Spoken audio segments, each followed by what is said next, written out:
My name is Gemma Harrington, and I am 30 years old. 2 weeks after we buried my grandmother, I stood in the gravel driveway of her Nebraska farm and watched my mother throw a century of our family history into a rented commercial dumpster. Quilts, canning jars, handwritten recipe cards, all tossed like yard waste. While I was still trying to figure out how to grieve the woman I had nursed through heart failure, my mother was busy staging the farmhouse for a quick cash sale. She sent a text to the family group chat that same morning. "The property has been settled. Move on." She typed those words, believing she had bypassed probate, outsmarted the courts, and secured a lucrative payout from a slick out-of-town developer. She assumed my silence meant I was too weak to stop her. But here is the detail she missed. Hidden inside the glove box of my car sat a single notarized sheet of paper, signed during a blizzard a year ago when my mother was busy tanning in Florida. What happened when the title agent finally read that paper out loud in a glass conference room, and how my parents reacted when their greed hit a brick wall. I will get there. I promise you, it is a moment worth waiting for. Welcome to Fluffy Revenge, where quiet women share the loudest boundaries they ever drew. If you have ever been the one expected to do all the work while someone else took all the credit, tell me your age in the comments and hit subscribe so you do not miss how this ends. Let me take you back to how a family actually breaks. It does not happen overnight. It happens one copay and one skipped visit at a time. I am a nurse practitioner. My job is to interpret data. A pale nail bed, a shallow breath, a slight tremor. You learn to read the truth underneath the presentation. And in Nebraska, the presentation is everything. People call it Nebraska nice. It is the art of wrapping a betrayal in a polite smile and a covered dish. For 3 years, I was the one navigating my grandmother Rose and her declining health. While my parents, Brenda and Richard, lived comfortably in a pristine Omaha suburb, I drove the dirt roads every single weekend. I sorted her medications into plastic organizers. I bought the specialized bed sheets from my own checking account. My parents treated the farm as a waiting room for their inheritance. They would show up on Thanksgiving, complain about the drafty windows, and leave by 3 in the afternoon. They called me the strong one. They called me the medical expert. Those are not compliments. In my family, those are job titles. They mean you get to do the grueling labor for free so everyone else can keep their hands clean. The real warning sign came last November. Rose was resting in the next room. Her breathing fragile but steady. My father stood in her kitchen, tapping his knuckles against the original oak cabinets. He did not ask how she was sleeping. He looked out the window at the 160 acres of prime agricultural land and calculated the price per acre out loud. He said out of town, buyers were paying a premium for lots this size. I sat at the kitchen table charting my grandmother's vitals, listening to my father auction off a woman's legacy while she was still breathing. I did not raise my voice. I did not slam my hand on the table. I just watched his eyes scan the horizon, measuring the dirt, and I made a decision. To understand how a father calculates the price of a family farm while his mother is fighting for breath just down the hall, you have to look at the math of the 3 years that came before it. Betrayal is rarely a sudden event. It is a structure built slowly, brick by brick, until you are trapped inside it. My parents did not wake up one morning and decide to steal a legacy. They conditioned me to hand it to them using my own sense of duty as the lock on the door. My days followed a rigid, exhausting rhythm. I worked 12-hour shifts at the clinic. When you are a nurse practitioner, you do not leave your empathy at the door when you clock out. You carry the weight of diagnoses, the anxiety of families, and the physical ache of standing on linoleum floors all day. But for 3 years, the end of my shift was only the midpoint of my day. I would change out of my clinic scrubs, get into my sedan, and drive the 40 minutes of state highways and gravel roads to my grandmother's farmhouse. Rose was failing. It was not a sudden collapse, but a slow, cruel erosion. Her heart could no longer pump efficiently, allowing fluid to pool in her lungs and legs. I managed her diuretic dosages, adjusting the furosemide based on her daily weight.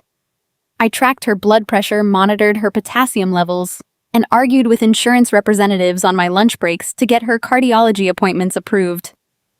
I became the sole architect of her survival. My parents, meanwhile, maintained a pristine, detached existence in Omaha. They viewed Rose's decline not as a tragedy, but as a long-term logistical inconvenience. They possessed a remarkable ability to vanish whenever the unglamorous realities of elder care surfaced. I remember a Tuesday in late October. Rose's skin had grown fragile, parchment thin, prone to tearing and pressure sores. I spent my evening researching and purchasing specialized friction-reducing bed sheets. They cost $240 out of pocket. I paid for them because Rose needed to sleep without pain. The next morning, I called my mother from the clinic break room. I did not ask for a reward. I simply asked if they could split the cost of the medical linens. Brenda answered the phone with the bright artificial tone she reserves for neighbors and inconvenient family members. She listened to my request, let a practiced sigh escape into the receiver, and delivered her verdict. She told me she and Richard were on a strict budget this quarter. She reminded me they had just renovated their master bathroom. Then she deployed the phrase that had become the defining weapon of my 20s. She said, "Gemma, you are the one with the medical degree. You know best what she needs. We trust your judgment entirely." It sounds like a compliment. It is designed to feel like validation. But when you strip away the polite phrasing, it is a cage. By naming me the expert, they absolve themselves of all responsibility. They weaponized my competence to ensure their own comfort. I was the strong one. I was the capable one. And in my family, being capable means you get to carry the heavy things until your spine breaks while everyone else applauds your posture. I absorbed the cost of the bed sheets. I absorbed the cost of the specialized nutritional shakes. I absorbed the quiet, crushing loneliness of sitting in a farmhouse at 2 a.m. holding my grandmother's hand while she wept from the confusion of an uncooperative mind. My parents absorbed none of it. They preferred to visit when the weather was mild and the optics were favorable. Their presence was a performance carefully staged for their own conscience. They arrived every Thanksgiving right at noon. They never brought a homemade dish, only a rigid store-bought pecan pie from an upscale bakery, the kind in a shiny cardboard box that looks expensive but tastes like preservatives. They would step into the farmhouse, keeping their winter coats on for the first 20 minutes to make a point about the temperature. Richard would run his hand along the original wood framing of the windows, shaking his head at the draft. Brenda would kiss Rose on the cheek, hovering just far enough away to avoid wrinkling her silk blouse. They filled the house with loud, empty chatter discussing their golf club memberships and their upcoming winter vacations. They spoke over Rose, not to her. By 3 p.m, they were backing their luxury SUV down the gravel driveway, waving cheerfully, having fulfilled their annual quota of familial devotion. They left behind dirty dessert plates and a silence that felt heavier than before they arrived. They saw the 160 acres not as a sanctuary, but as a commodity. The soil that had sustained our family for generations was in their eyes merely equity waiting to be liquidated. I knew this implicitly, but I did not hear it spoken aloud until that bitter November evening I mentioned before. The farmhouse was quiet, save for the rhythmic mechanical hum of Rose's oxygen concentrator. She was asleep in her recliner in the living room, a knitted blanket pulled up to her chin. Her chest rose and fell in fragile, shallow intervals. I was in the kitchen, updating her medical chart under the dim light of the stove hood. Richard had driven down alone that evening, a rare occurrence prompted by a need to retrieve some old tax documents from the attic. He stood by the kitchen sink holding a cup of coffee I had brewed for him. He stared out the window at the sprawling, frost-covered fields. The moon cast a pale glow over the dormant soil, illuminating the property lines that stretched far into the distance. He did not ask about the new oxygen tank sitting in the corner. He did not ask how many hours I had slept that week. He took a sip of his coffee and began doing math. He noted that a corporate agricultural firm had recently purchased a neighboring parcel for a staggering sum. He murmured the figures, calculating the price per acre, multiplying it by 160. He tapped his fingers against the porcelain mug, a steady, greedy rhythm. He speculated on how much they could save on capital gains taxes if they structured the sale immediately after the estate cleared. He was standing 10 feet away from his dying mother, and he was mentally spending her legacy. I stopped writing. I kept my pen pressed against the paper, the ink pooling into a dark, silent period. I watched his reflection in the window glass. I saw the calculation in his eyes, the eager anticipation of a windfall he had done nothing to earn. He assumed I was just a fixture in the room, a piece of nursing equipment tending to the machinery of Rose's decline. He believed I was too focused on the clinical details to notice the financial vultures circling above. I did not confront him. Confrontation requires an expectation of change, and I harbored no such illusions about my father. I knew that arguing would only prompt him to retreat behind a wall of defensive, polite Midwestern denial. He would call me dramatic. He would claim he was merely planning for the inevitable. Instead, I let the silence stretch. I let his greed hang in the cold kitchen air, undeniable and raw. I cataloged every word he said, filing it away with the same meticulous care I used to organize Rose's medications. They thought my silence was compliance. They thought my exhaustion was a guarantee that I would pose no threat to their plans. But fatigue has a clarifying effect. It burns away the sentimental illusions you hold about the people who share your blood. Sitting in that kitchen, listening to the hum of the oxygen machine and the greedy tapping of my father's fingers, a cold, hard resolve crystallized in my chest. I realized that if I did nothing, the land Rose loved would be carved up and sold to strangers before her name was even carved into a headstone. My parents were relying on the slow bureaucratic gears of the probate court to facilitate their theft. They were banking on their status as the default heirs to legitimize their greed. They had a plan, but as I watched my father rinse his coffee mug and grab his coat to leave, I decided it was time to build a plan of my own. A plan that required no arguments, no shouting, and no permission. A plan that would use the very laws they intended to exploit to strip them of the one thing they valued above all else. Winter was approaching, bringing with it the kind of severe Nebraska blizzards that keep suburbanites locked indoors while the resilient ones stay warm by the fire. My parents had already booked their tickets to a resort in Florida for the entire month of December. They were leaving me alone with Rose, trusting me to keep her alive while they ordered cocktails by a pool. They handed me the keys to the kingdom, entirely unaware that I intended to lock them out. December arrived with teeth. While Brenda and Richard boarded a direct flight to a luxury resort in Key West, leaving a breezy voicemail about needing to recharge their batteries, the temperature in the Midwest plummeted to the single digits. A severe weather front swept across the plains, grounding flights and paralyzing the interstate system. I was at the farm. The wind howled against the century-old siding, an unrelenting shriek that made the structural beams groan and the window panes rattle in their frames.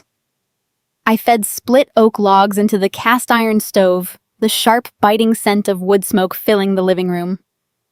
We were isolated, marooned in a sea of white drifts, exactly the way my parents preferred it.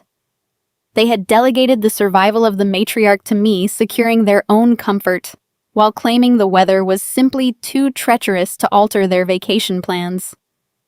The storm outside was ferocious, a blinding squall that buried the fence lines and erased the county roads, but the real storm was brewing in the quiet warmth of the farmhouse. Rose sat near the hearth, wrapped in a thick wool shawl. Her physical form was failing her lungs, a constant battleground against fluid buildup, but her mind possessed a terrifying crystal clarity. Dementia had never touched her. She watched the flames consume the wood, her weathered hands resting quietly in her lap. The firelight cast deep shadows across her face, highlighting the deep creases earned from decades of tending this exact soil. She did not ask when Brenda and Richard were returning. She knew they were gone. More importantly, she knew why they had left, and she knew what they intended to do the moment her heart stopped beating. "Gemma," she said, her voice raspy but steady over the roaring wind outside. "I heard your father in the kitchen last month. I heard him doing the math." I stopped stacking firewood. I turned to look at her, maintaining my clinical neutrality, though my chest tightened. She met my gaze with eyes that held no illusions. She understood her children. She recognized that Brenda viewed this land as an inconvenience, a muddy obstacle standing between her and a padded bank account. She knew Richard viewed it as a tax strategy. "They think I am already gone," Rose stated softly. "They think this farm is just dirt waiting for a developer check. They will tear down the barn. They will subdivide the pastures. They will erase everything your grandfather built to pay for their country club dues." I walked over and sat on the edge of the stone hearth. I did not offer hollow comforts. I did not tell her she was wrong because we both knew she was right. Patient advocacy requires dealing in realities no matter how grim they appear. I simply asked her what she wanted to do about it. She reached out and took my hand. Her grip was surprisingly firm, devoid of the tremor that usually accompanied her mornings. She looked around the room, taking in the faded floral wallpaper, the scuffed hardwood floors, the legacy she had bled into. "I want to protect it from them," she said. "And you are the only one who can carry it." We did not wait for the storm to break. Waiting is a luxury you cannot afford when dealing with end-stage heart failure. I walked into the kitchen, picked up the landline, and called Arthur Vance, a retired county clerk who lived 3 miles down the rural route. Arthur had handled the property taxes for my grandfather 40 years ago. He understood the sanctity of agrarian ownership. He understood the urgency of a dying woman request. 2 hours later, the heavy thud of insulated boots echoed on the front porch.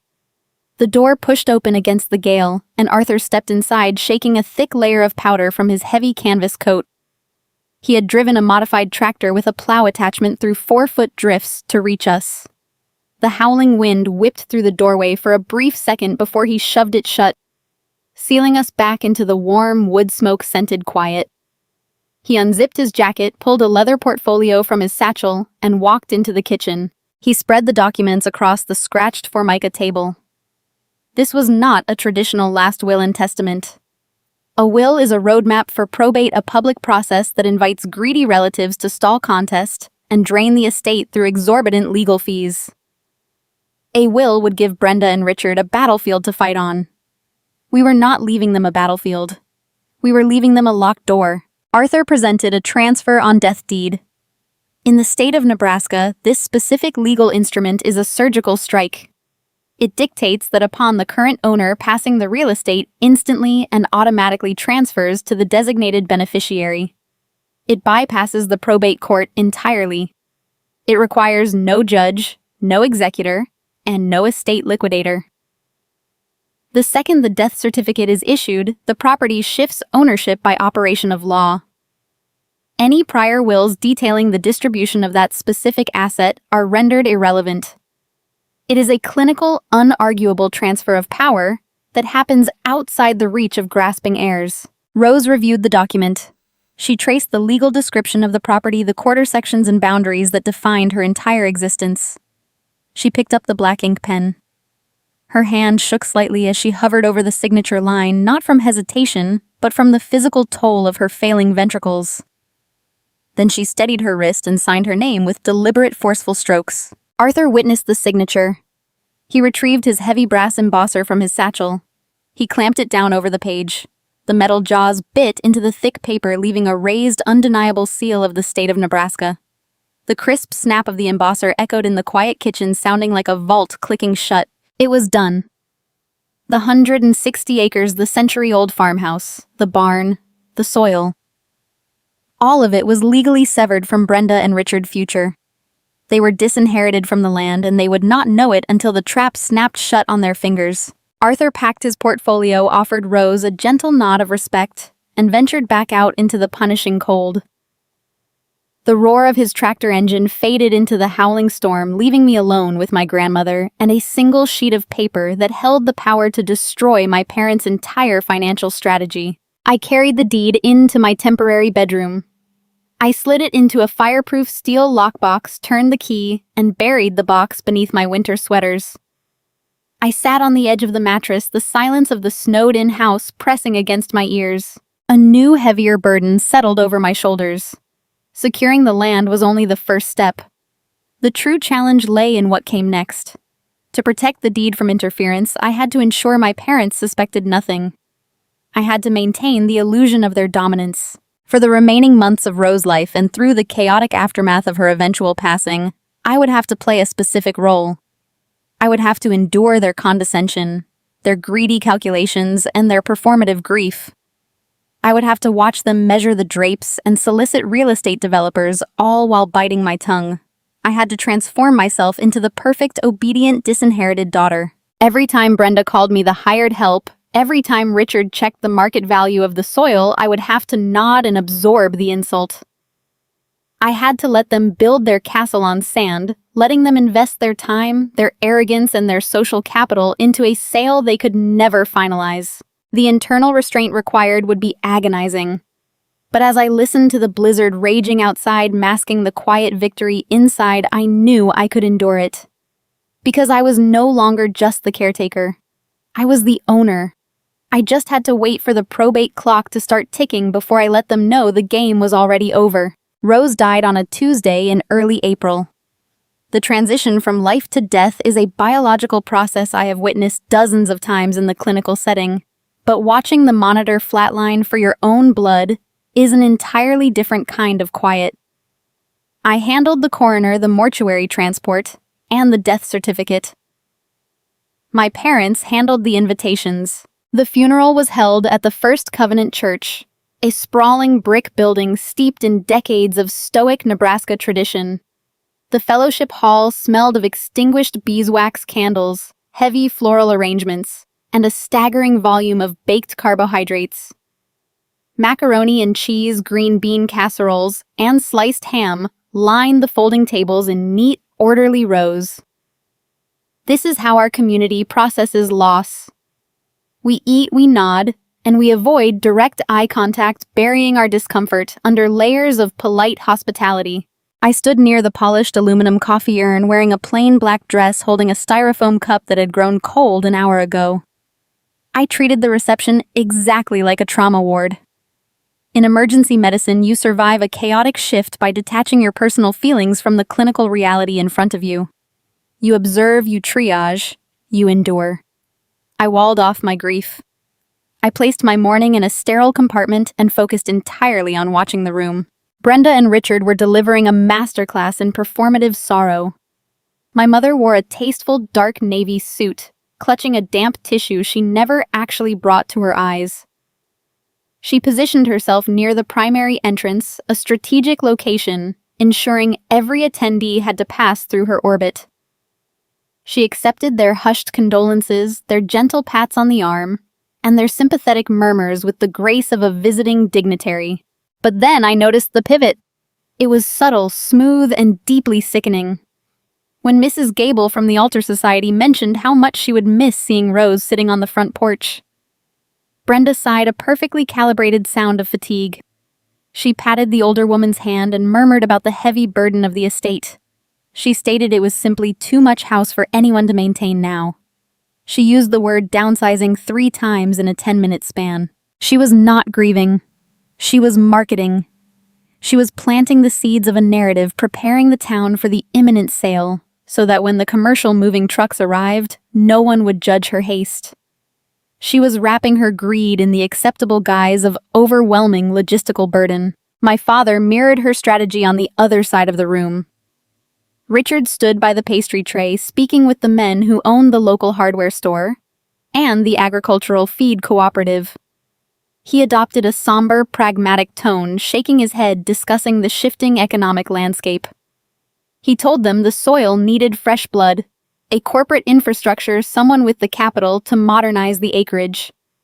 He was floating trial balloons, gauging the community response to a commercial buyout before the ink on the obituary was even dry. I watched them sell the farm a dozen times over the span of a single afternoon, using their mother's funeral as a networking event. It took a physical toll on me to remain silent.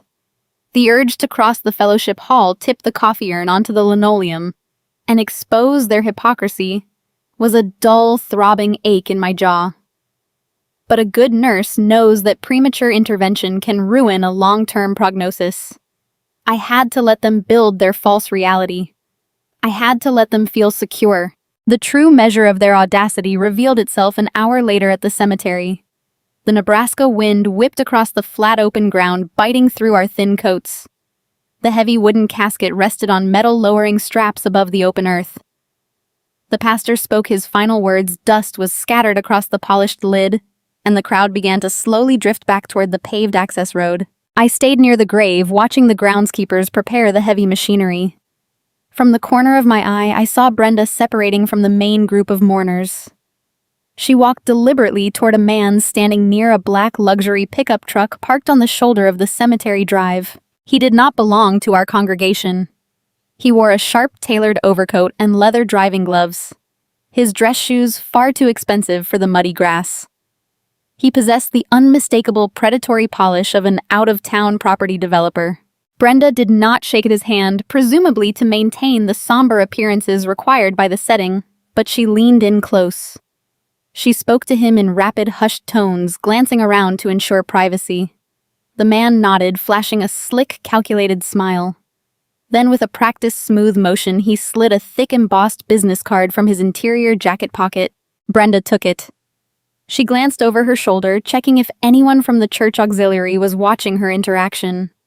She did not check the grave. She folded the card into her palm and slipped it into her designer purse, tucking it right next to her unused dry tissue. They were negotiating real estate over an open grave.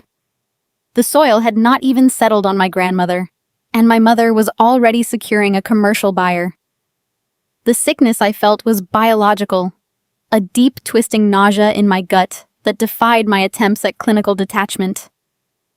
I cataloged the license plate of the truck. I memorized the face of the developer. I added it all to the quiet, heavy ledger in my mind. The crowd dispersed entirely, leaving only the immediate family near the idling cars. The cold air stung my cheeks, serving as a harsh reminder of the physical world. I turned to walk toward my sedan, eager to return to the silence of my own apartment, eager to finally let the sterile walls of my compartment break down so I could weep for the woman who raised me. Before I could reach my door handle, Richard intercepted me. He did not offer a comforting embrace. He did not ask how I was holding up after months of grueling caretaking. His eyes were dry, his posture stiff and businesslike. He checked his watch, treating me like a hired contractor whose shift had officially ended. "Gemma," he said, his voice flat and commanding.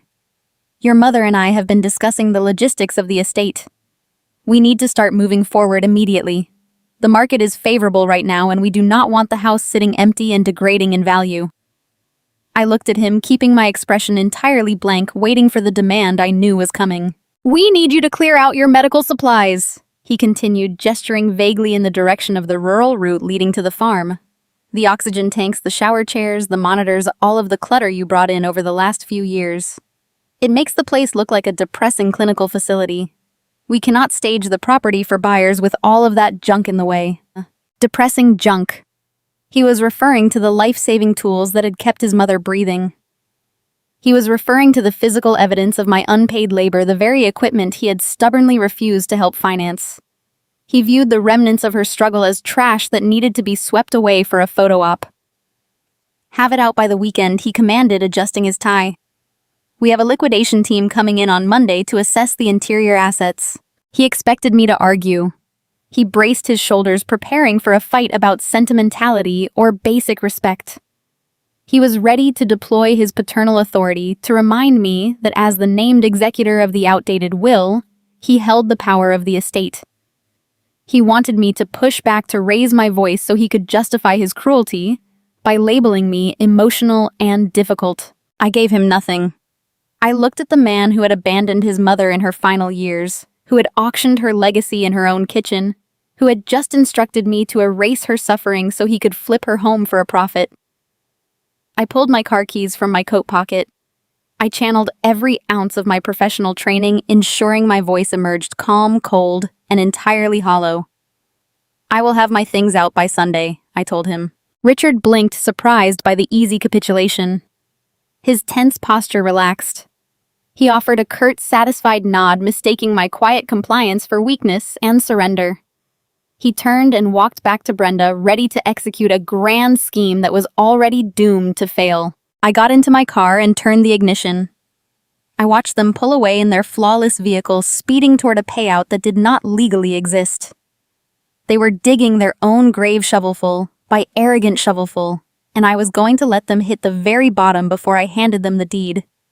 4 days after the funeral, my phone buzzed with a message from Brenda. It read, "We need to have a family meeting tonight. Come to the house at 7. In my profession, you learn quickly that the most dangerous symptoms are often hidden behind benign terminology.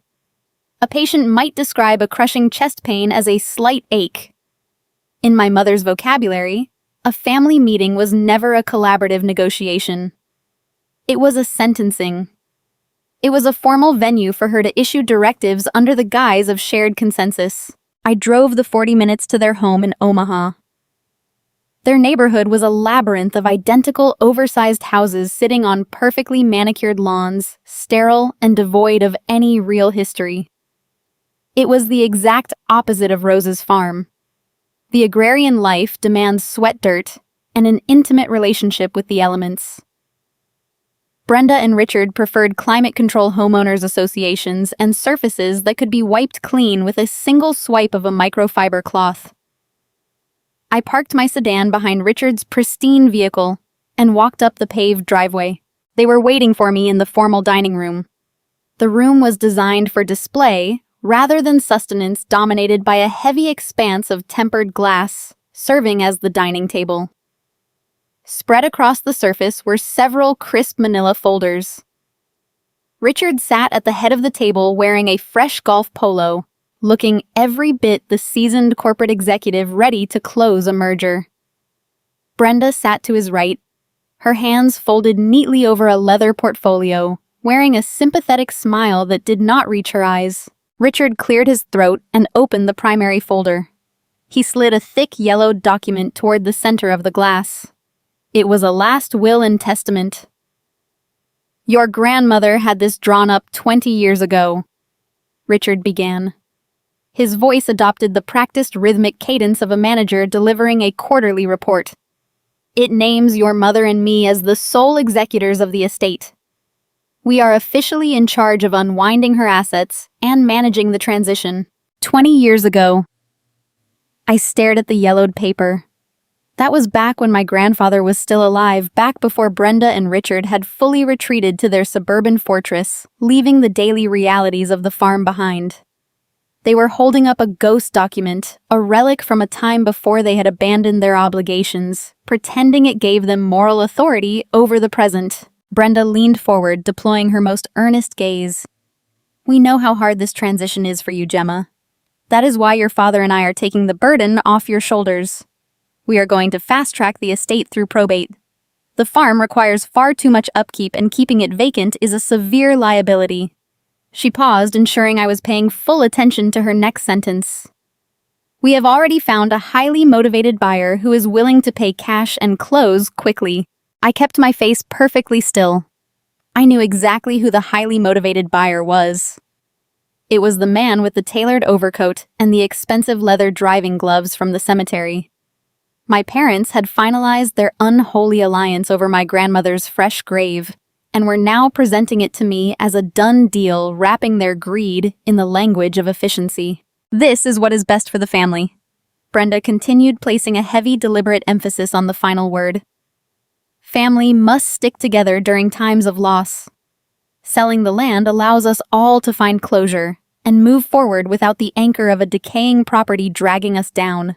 There is a specific toxicity to how people like my parents weaponize the word family. They use the concept of kinship as a bludgeon, twisting the definition of loyalty to mean blind obedience to their financial agenda. Family to Brenda meant I was required to absorb the trauma of caretaking while she reaped the equity. Then came the physical manifestation of their condescension.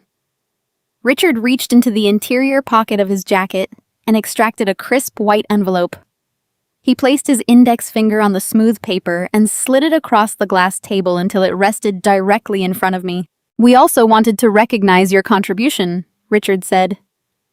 His tone shifted from managerial to paternalistic, dripping with a sickening generosity. "We know you spent a lot of time out there these past few years. You kept her company. You helped with her pills. We consider that a tremendous favor to the family, and we want to compensate you for your time." I looked down at the envelope. I did not reach for it. The flap was unsealed, revealing the top edge of a personal check. I could see the numerical value written in Richard's precise, slanted handwriting. $5,000. I sat in the silent dining room and performed the clinical arithmetic of their insult. $5,000. I divided that number by 3 years of lost weekends. I divided it by the late-night emergency room runs navigating icy rural highways in the dark. I divided it by the cost of friction-reducing bedsheets, specialty nutritional shakes, mobility aids, and countless pharmacy copays I had absorbed without ever asking for reimbursement. They were attempting to reduce years of grueling, loving life-extending care into a cheap line item. They were trying to buy my silence and validate their own absence for a fraction of minimum wage. In their minds, they were not insulting a daughter. They were settling a tab with the hired help. They viewed my devotion as a service they could retroactively purchase to clear their consciences. They sat back and waited for my response. They anticipated tears. They expected me to raise my voice to list my grievances, to demand a larger share of the estate out of spite. If I became emotional, they could dismiss me as unstable and irrational. If I argued about the monetary amount, they could label me greedy, shifting the moral high ground back to their side of the table. They needed a dramatic reaction from me to justify their own callousness. I refused to give them the diagnosis they wanted. I engaged my professional detachment, retreating into the analytical mindset I use when assessing a critical patient. I observed Brenda's forced, tight smile, noting the subtle tension gripping her jawline. I watched Richard's left hand where his index finger tapped a nervous, erratic rhythm against the side of his crystal water glass. They were projecting immense confidence, but their physiology betrayed their underlying anxiety. They knew what they were doing was morally bankrupt. They were desperate for me to accept the check so they could launder their guilt and proceed with the sale unchallenged. I did not touch the envelope. I kept my hands folded, resting quietly in my lap. I looked at the $5,000 check, then slowly raised my eyes to look at my father. I held his gaze with a cold, unwavering intensity until he was forced to blink and look away. The silence stretched thick and suffocating, filling the pristine dining room. In nursing, you learn that silence is an exceptional diagnostic tool. People abhor a vacuum, and they will twist themselves into knots trying to fill it. Every second I remained quiet amplified their discomfort. The smug satisfaction began to drain from Richard's face, replaced by a creeping, unspoken dread. I stood up slowly. I pushed my chair back, the wooden legs gliding silently over the expensive rug. I need time to process everything I said softly. My voice was a calm, even current, betraying zero emotion. It was the exact tone I used to inform a waiting room that a procedure has concluded. I turned and walked toward the front door, leaving the crisp white envelope sitting untouched on the glass table. Brenda called after me, her voice shrill, cracking slightly under the strain of my non-reaction. "Gemma, be reasonable. We are trying to help you." I did not answer. I walked out into the cool evening air, pulling the heavy front door shut behind me with a firm, decisive click. As I walked down the paved driveway to my car, the crisp Nebraska breeze hit my face, clearing the sterile air of their house from my lungs. My parents had set their trap. They had laid out their outdated will. Their developer and their insulting hush money, entirely confident in their superior positioning. They were unnerved by my silence, but they still believed they held all the cards. They had no idea that their 20-year-old document was entirely worthless. They had no idea that the real paperwork was already locked in a fireproof box under my bed. I got into my car and turned the key, leaving them to sweat in their dining room, completely oblivious to the fact that they were walking straight into a legal guillotine of their own making. Saturday morning arrived with a pale, bruised sky.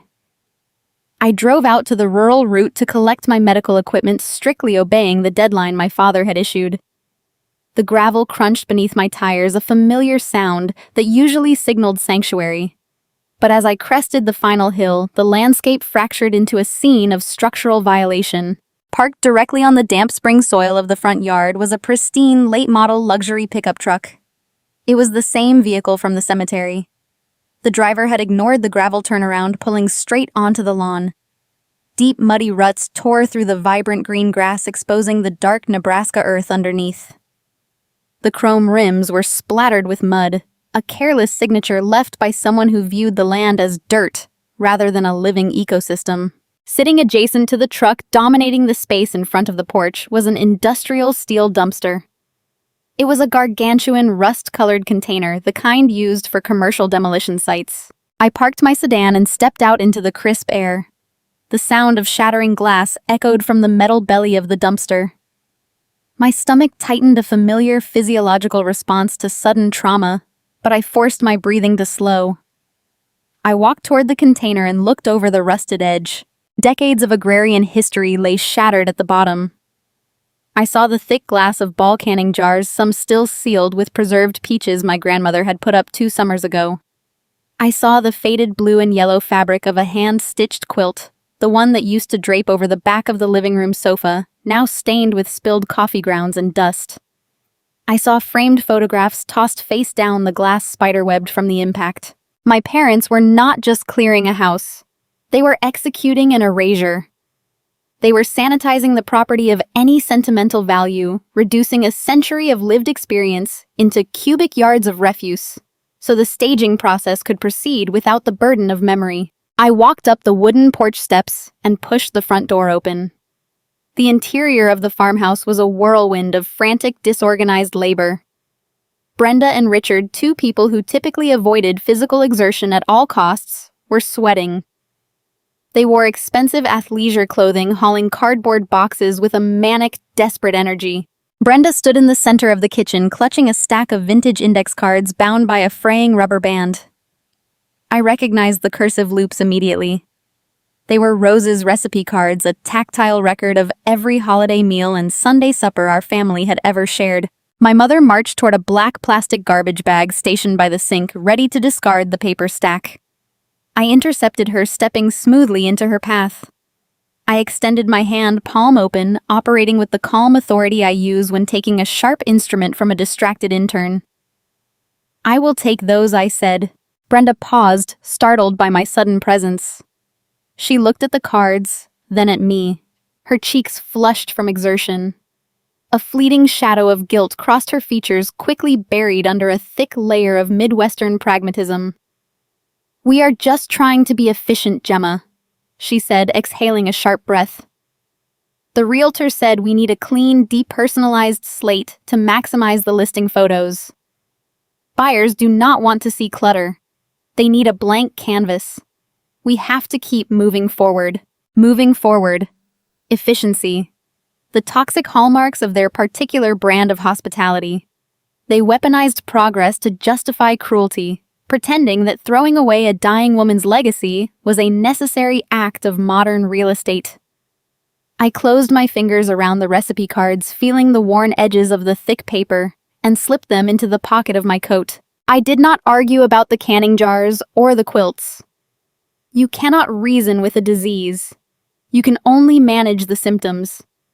I bypassed her and walked down the narrow hallway toward the bedroom where I had spent countless nights sleeping in a chair. Richard emerged from the living room holding a clipboard and a cell phone.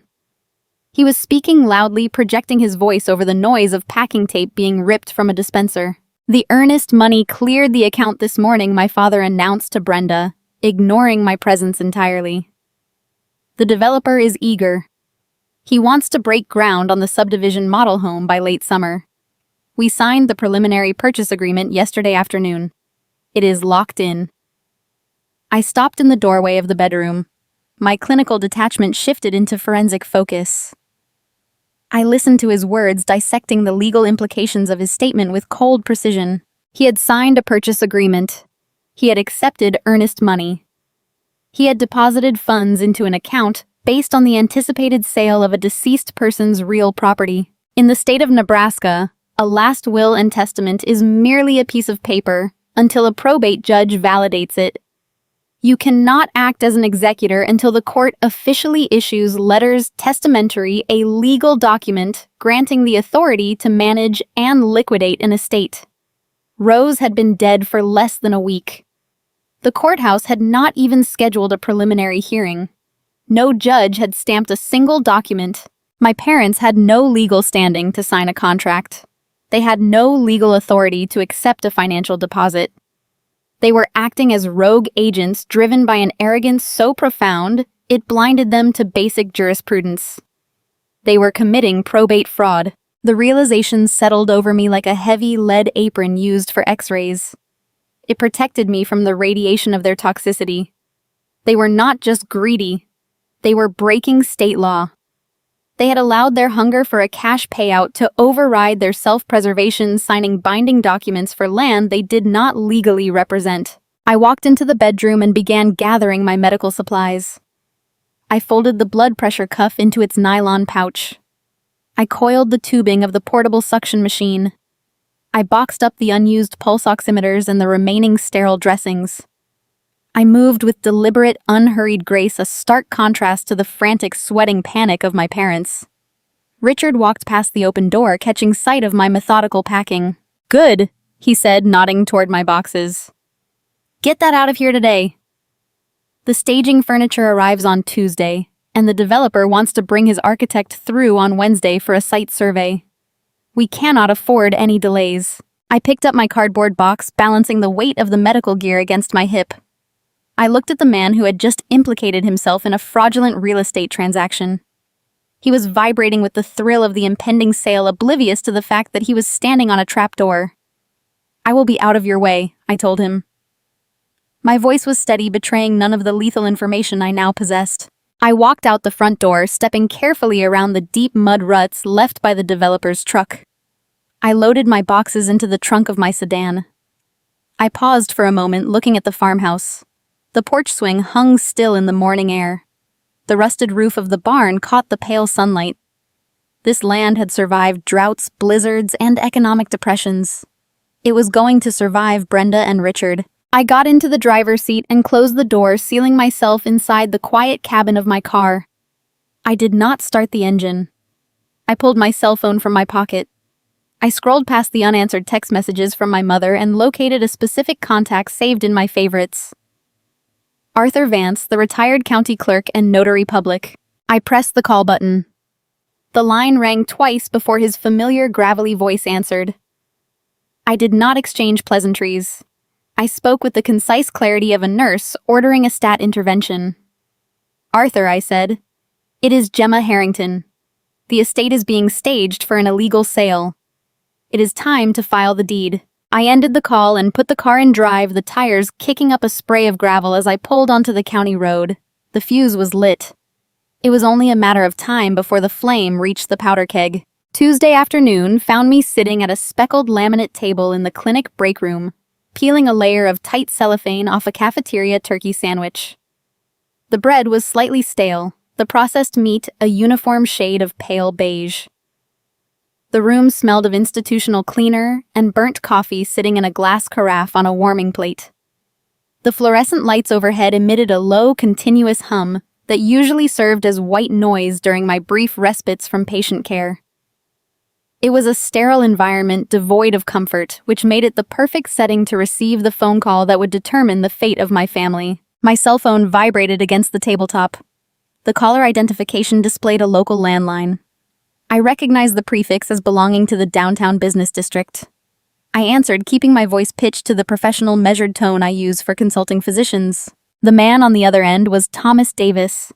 Thomas is a senior escrow officer at the primary title company for our county. He is also a former patient of mine. He is a man who relies on order. He wears heavily starched collars, keeps his fingernails filed into neat squares, and views the world through a lens of strict regulatory compliance. 6 months prior, he had sat on my examination table, complaining of a persistent, vague fatigue. 2 other providers had dismissed his symptoms as the natural byproduct of a stressful desk job. I did not dismiss him. I ordered a specialized lipid panel and a targeted stress test identifying a severe arterial blockage weeks before it could trigger a myocardial infarction. I adjusted his regimen and referred him to a surgeon. He credited my diagnostic precision with saving his life. More importantly, he recognized that we shared a fundamental personality trait. We both understood that ignoring a small discrepancy usually leads to a fatal outcome. Gemma Thomas said, his voice dropping into a hushed, careful register as if he were handling hazardous material. I need to speak with you regarding a file that crossed my desk this morning. I took a bite of the dry turkey sandwich, chewing slowly. I told him I was listening.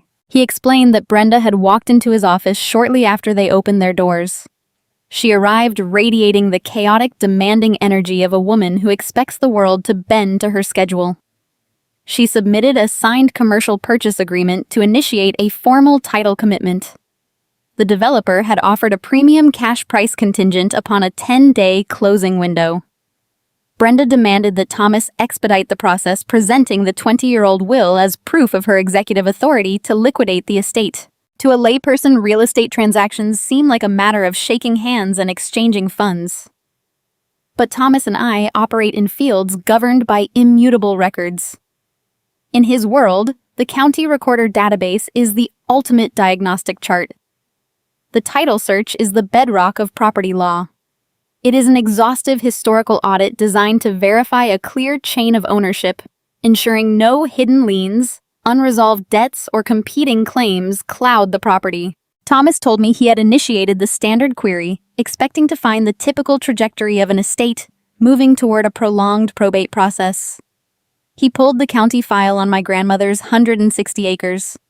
He traced the parcel numbers. He reviewed the recent filings. And then he found the document Arthur Vance had recorded during the winter blizzard.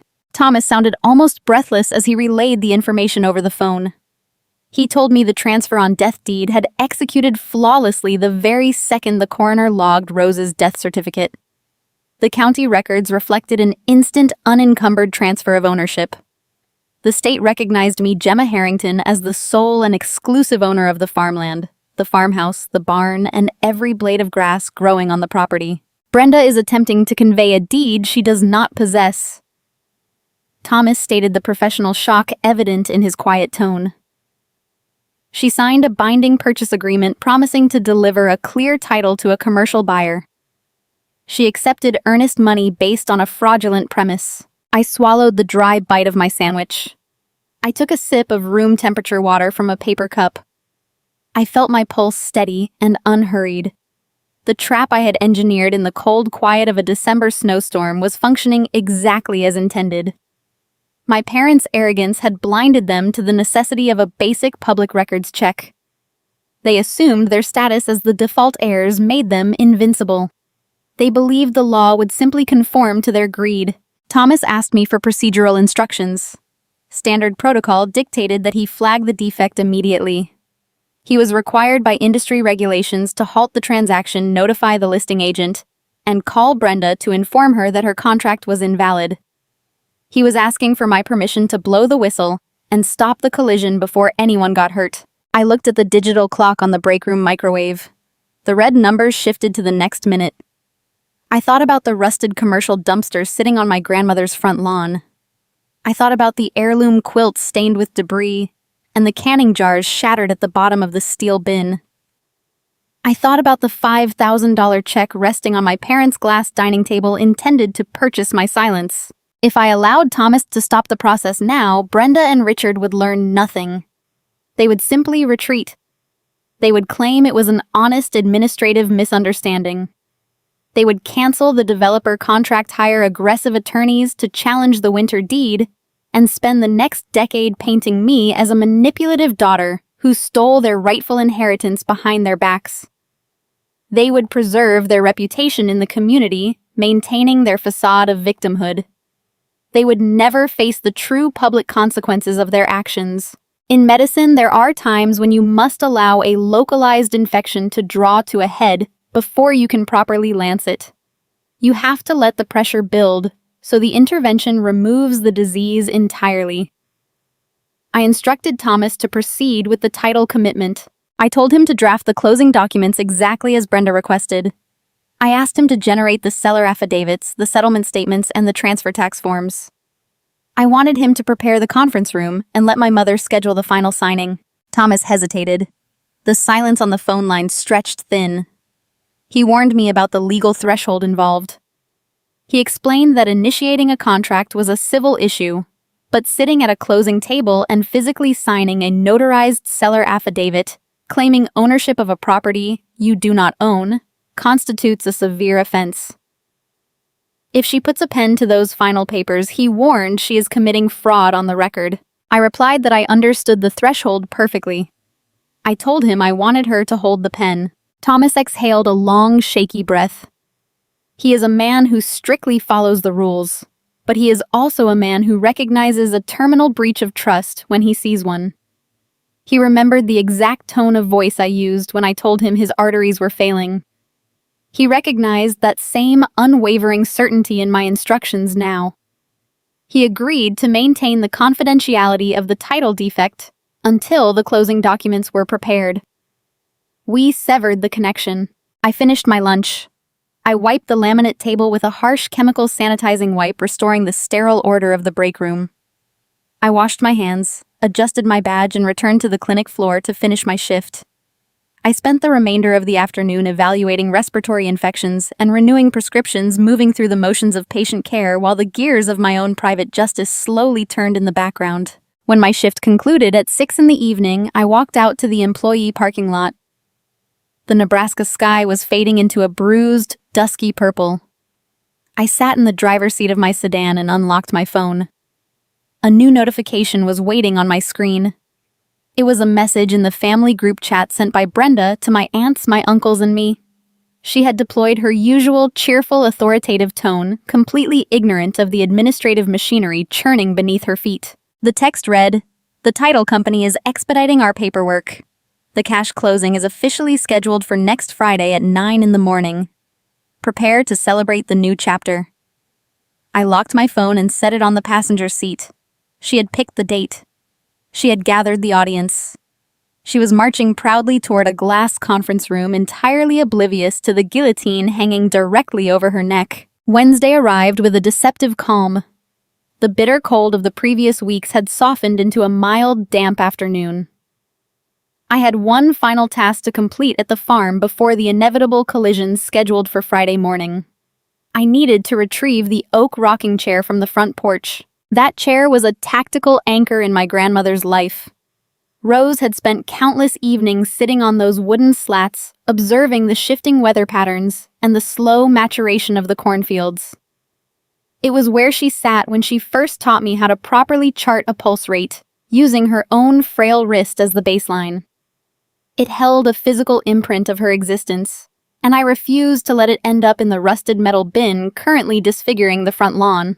I turned off the paved highway and navigated the gravel road, the tires of my sedan kicking up a fine mist of damp soil. As I crested the ridge, I saw the scene unfolding near the century-old barn. My mother was conducting a walking tour of the property. Beside her stood the man from the cemetery. He was the external pathogen introduced into our ecosystem, an out-of-town property developer devoid of any agrarian respect.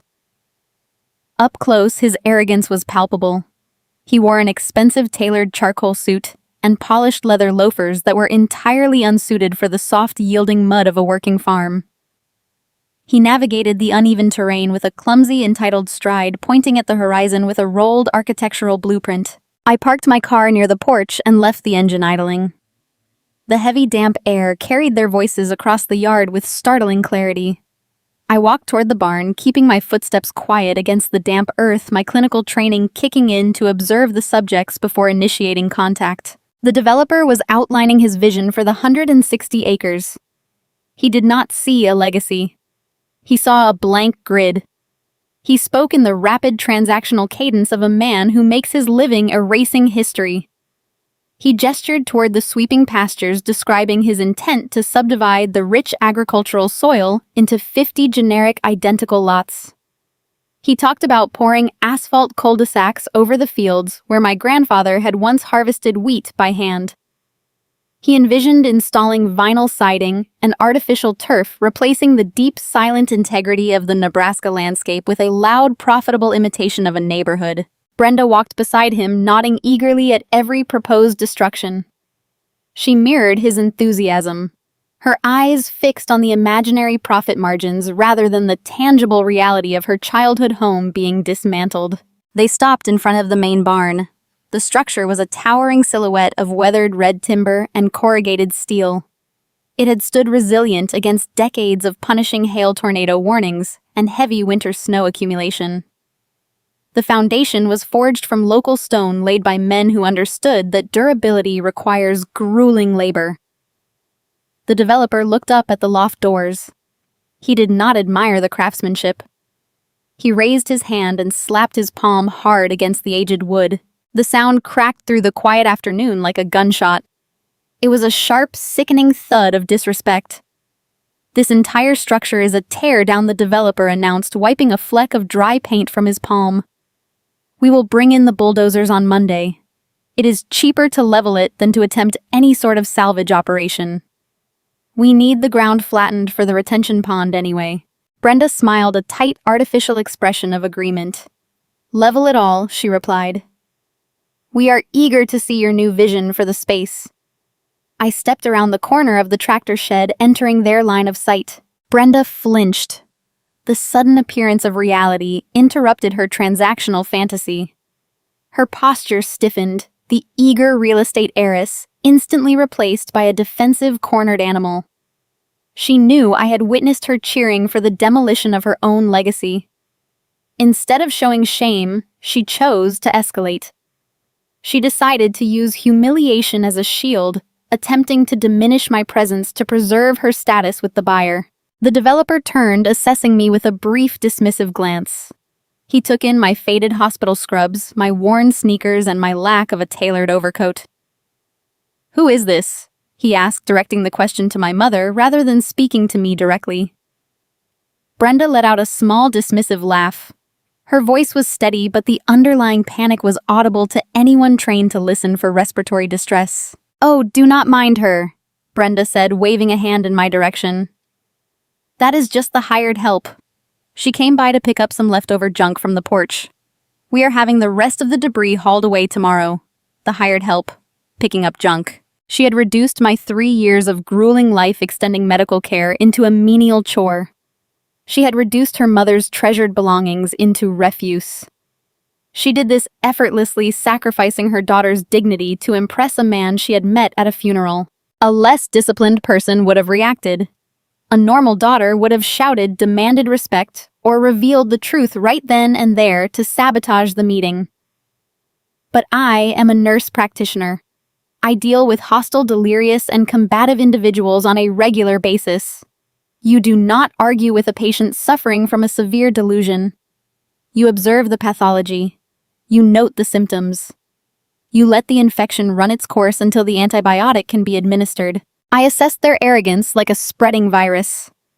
The developer was infected with hubris, convinced his capital could purchase any piece of earth he desired.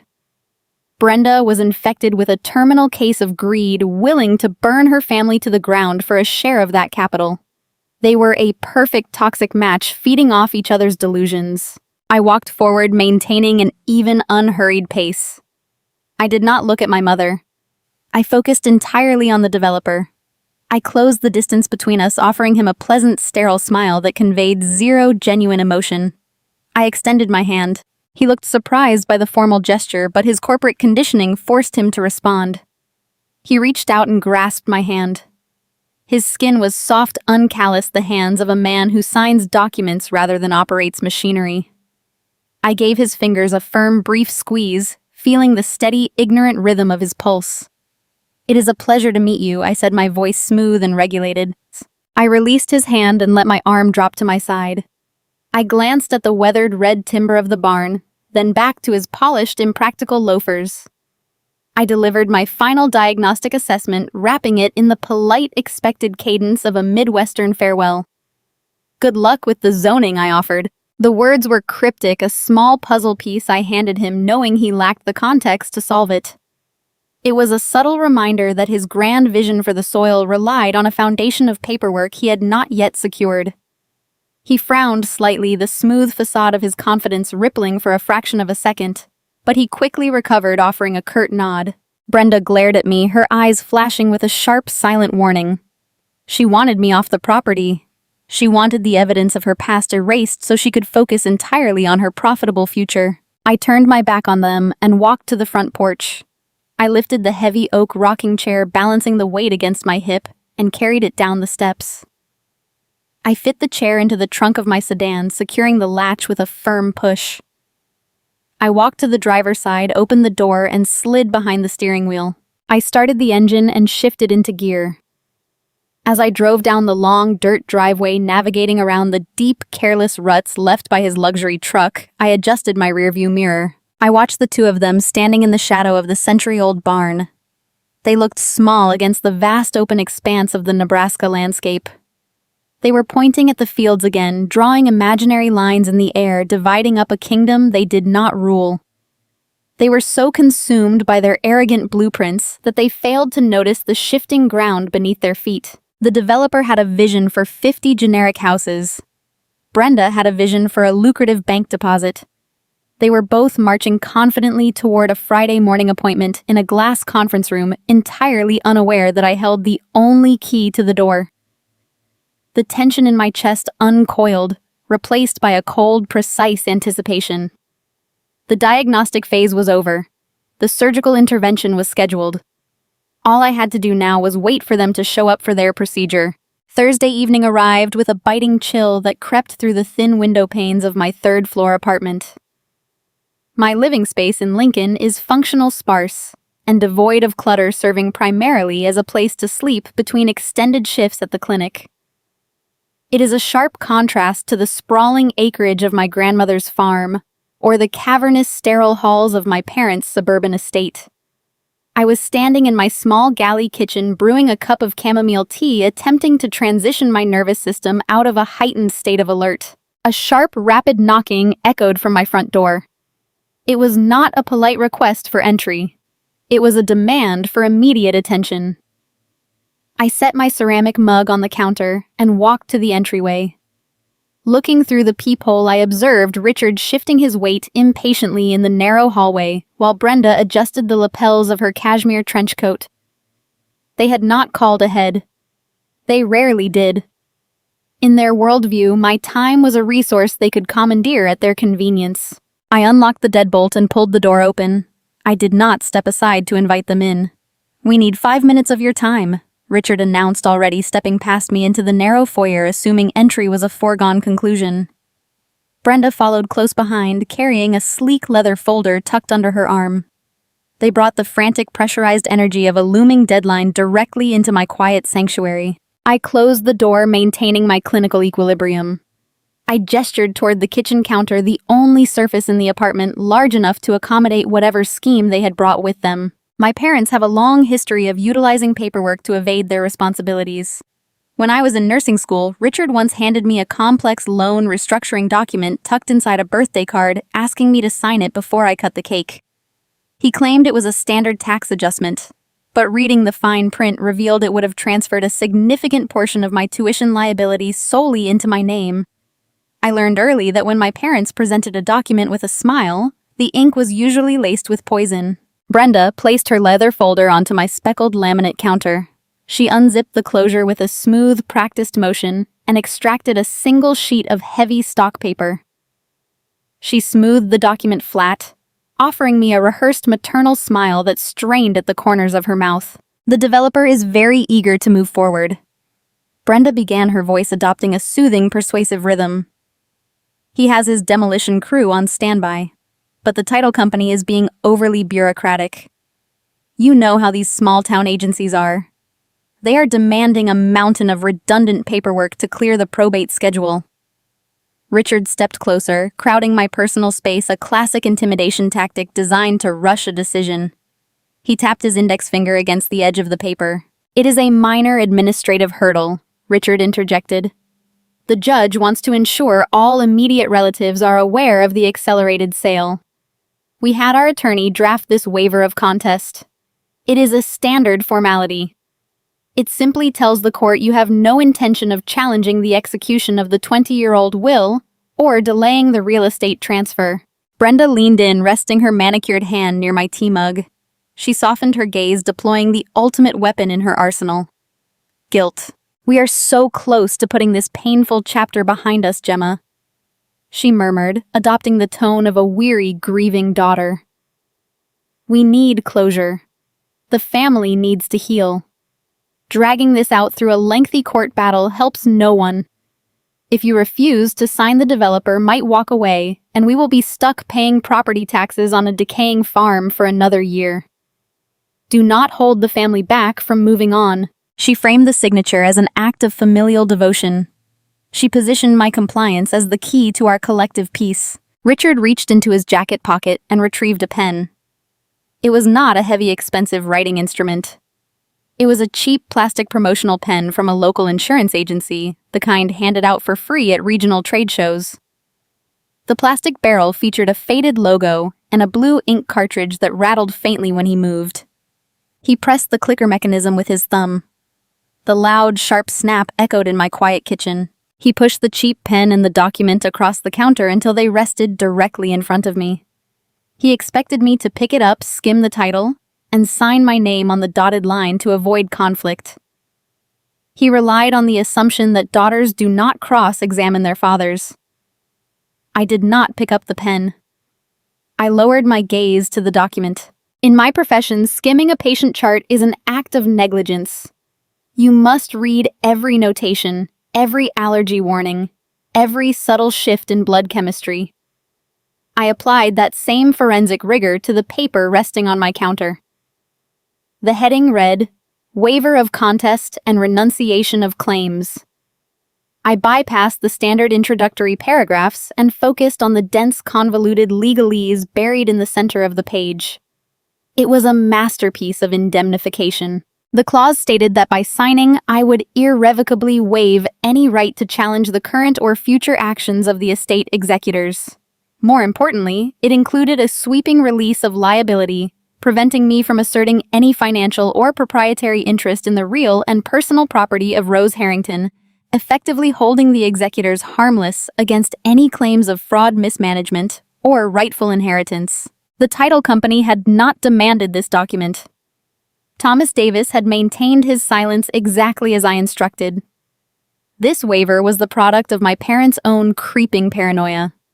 Perhaps the developer legal team had advised them to secure a release from all potential heirs before releasing the earnest money. Or perhaps deep down their own guilty consciences recognized the precarious nature of their theft. They were trying to build a legal firewall to protect themselves against any future retaliation from the daughter they had exploited. They wanted me to sign away a legacy I already owned using a cheap plastic pen under the guise of family healing. I finished reading the final paragraph. I lifted my head and looked at Richard. He was watching my face closely, a bead of perspiration forming near his hairline. The ambient temperature in my apartment was perfectly regulated, but the internal pressure he was carrying had begun to manifest physically. I placed my fingertips gently against the edge of the paper. I slid the document along with the rattling insurance pen back across the laminate counter until it hit the leather folder. I do not sign things I do not understand, I stated. My voice was flat, carrying the precise, unyielding timbre of a clinical boundary. Richard scoffed a short burst of incredulous noise. What is there to understand? I just explained it to you. It is a formality to satisfy the judge. If it is a mere formality, I replied, keeping my hands resting loosely at my sides, then the probate court can proceed without my signature. I will let the legal process run its natural course. The polite veneer in the room shattered. Brenda realized the guilt trip had failed. The persuasive grieving daughter routine vanished, replaced instantly by the cold, jagged reality of her true nature. The mask of Nebraska niece slipped off her face, hitting the floor and breaking into invisible pieces. Her features twisted into a mask of pure indignation. "You are doing this on purpose," she snapped, her voice rising in pitch, abandoning all pretense of volume control. "You have always been like this. Stubborn, difficult, entirely ungrateful for everything we have done for you. We are trying to handle a multi-million-dollar transaction and you are throwing a tantrum over a piece of paper just to spite us. She was projecting. She was attributing her own calculating intent onto my silence. She wanted a screaming match. She wanted me to lose my temper so she could label me hysterical. I remained perfectly still. I did not defend myself against the accusation of being ungrateful. Defending yourself against an absurd charge validates the premise of the argument. I simply observed her escalating heart rate and the flushed, angry coloring blooming on her neck. "Fine," Richard barked, snatching the document off the counter and shoving it carelessly back into the leather folder. "We do not need your permission. The old will gives us all the executive power we require. The developer is closing tomorrow morning with or without your cooperation. You are just making yourself look petty." He grabbed the cheap plastic pen, shoved it into his pocket, and turned toward the door. Brenda grabbed the folder, shooting me one final venomous glare. "You will regret this behavior." "Gemma," Brenda hissed, her hand resting on the doorknob. "When the estate settles, do not expect us to remember you favorably." They stormed out of the apartment. The heavy wooden door slammed shut behind them, the impact rattling a framed picture hanging on the nearby wall. The silence flooded back into my living space, thick and triumphant. They were confident they had the upper hand. They believed they could bypass my refusal and march straight to the closing table on Friday morning using sheer executive force. They did not realize that their desperate attempt to secure a waiver was their final opportunity to discover the truth before the trap snapped shut. By storming out and declaring their intent to proceed without my signature, they had unwittingly severed their last remaining safety line. I walked back to the kitchen and picked up my ceramic mug. The chamomile tea had gone cold, but I drank it anyway. The bitter, earthy taste felt grounding. The administrative hurdles were cleared. The actors were in position. The developer, the title agent, the fraudulent sellers, and the hidden deed were all set to collide in less than 12 hours. I walked to my bedroom, knelt on the floor, and pulled the fireproof lockbox from beneath my bed. I turned the key, opened the lid, and ran my fingers over the raised state seal on the transfer on death deed. Tomorrow I would bring this piece of paper into the light. Tomorrow I would watch the empire they tried to steal turn to ash in their hands. The invitation to dinner arrived not as an olive branch, but as a strategic maneuver for public relations. In our community, optics dictate reality. If a grieving family is seen dining together at an upscale restaurant mere days after a funeral, the town assumes the estate is settled and the heirs are united in their mourning. My parents needed my physical presence at the table to sanitize their impending transaction. They chose a premium steakhouse in the downtown district, a dimly lit establishment featuring dark mahogany walls, deep leather booths, and an atmosphere thick with the scent of charred beef and expensive cologne. It was a cathedral of excess, entirely divorced from the dirt, sweat, and unpredictable weather of the agrarian world they were currently preparing to pave over. I wore a simple gray sweater and dark trousers, stepping into the warm, hushed air of the restaurant. The host guided me through the maze of tables to a secluded corner booth. Brenda and Richard were already seated, radiating an almost frantic, buoyant energy. My father wore a tailored sports coat, and my mother had adorned herself in heavy silver jewelry that clinked against the crystal glassware every time she shifted her weight. They looked nothing like a couple who had recently stood over an open grave. They possessed the giddy, restless posture of lottery winners waiting for the bank to open. I slid into the booth opposite them.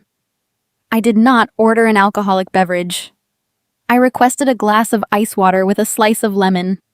I needed my cognitive faculties operating at peak efficiency for the final 12 hours of my observation. "I am so glad you decided to be mature and join us tonight," Brenda said, her voice dripping with artificial warmth. "We want to put the unpleasantness of yesterday behind us. Tomorrow is a big day for the family, and we should face it together." She was referring to the waiver of contest they had tried to force upon me in my apartment. In her mind, my presence at the dinner table was a silent admission of defeat.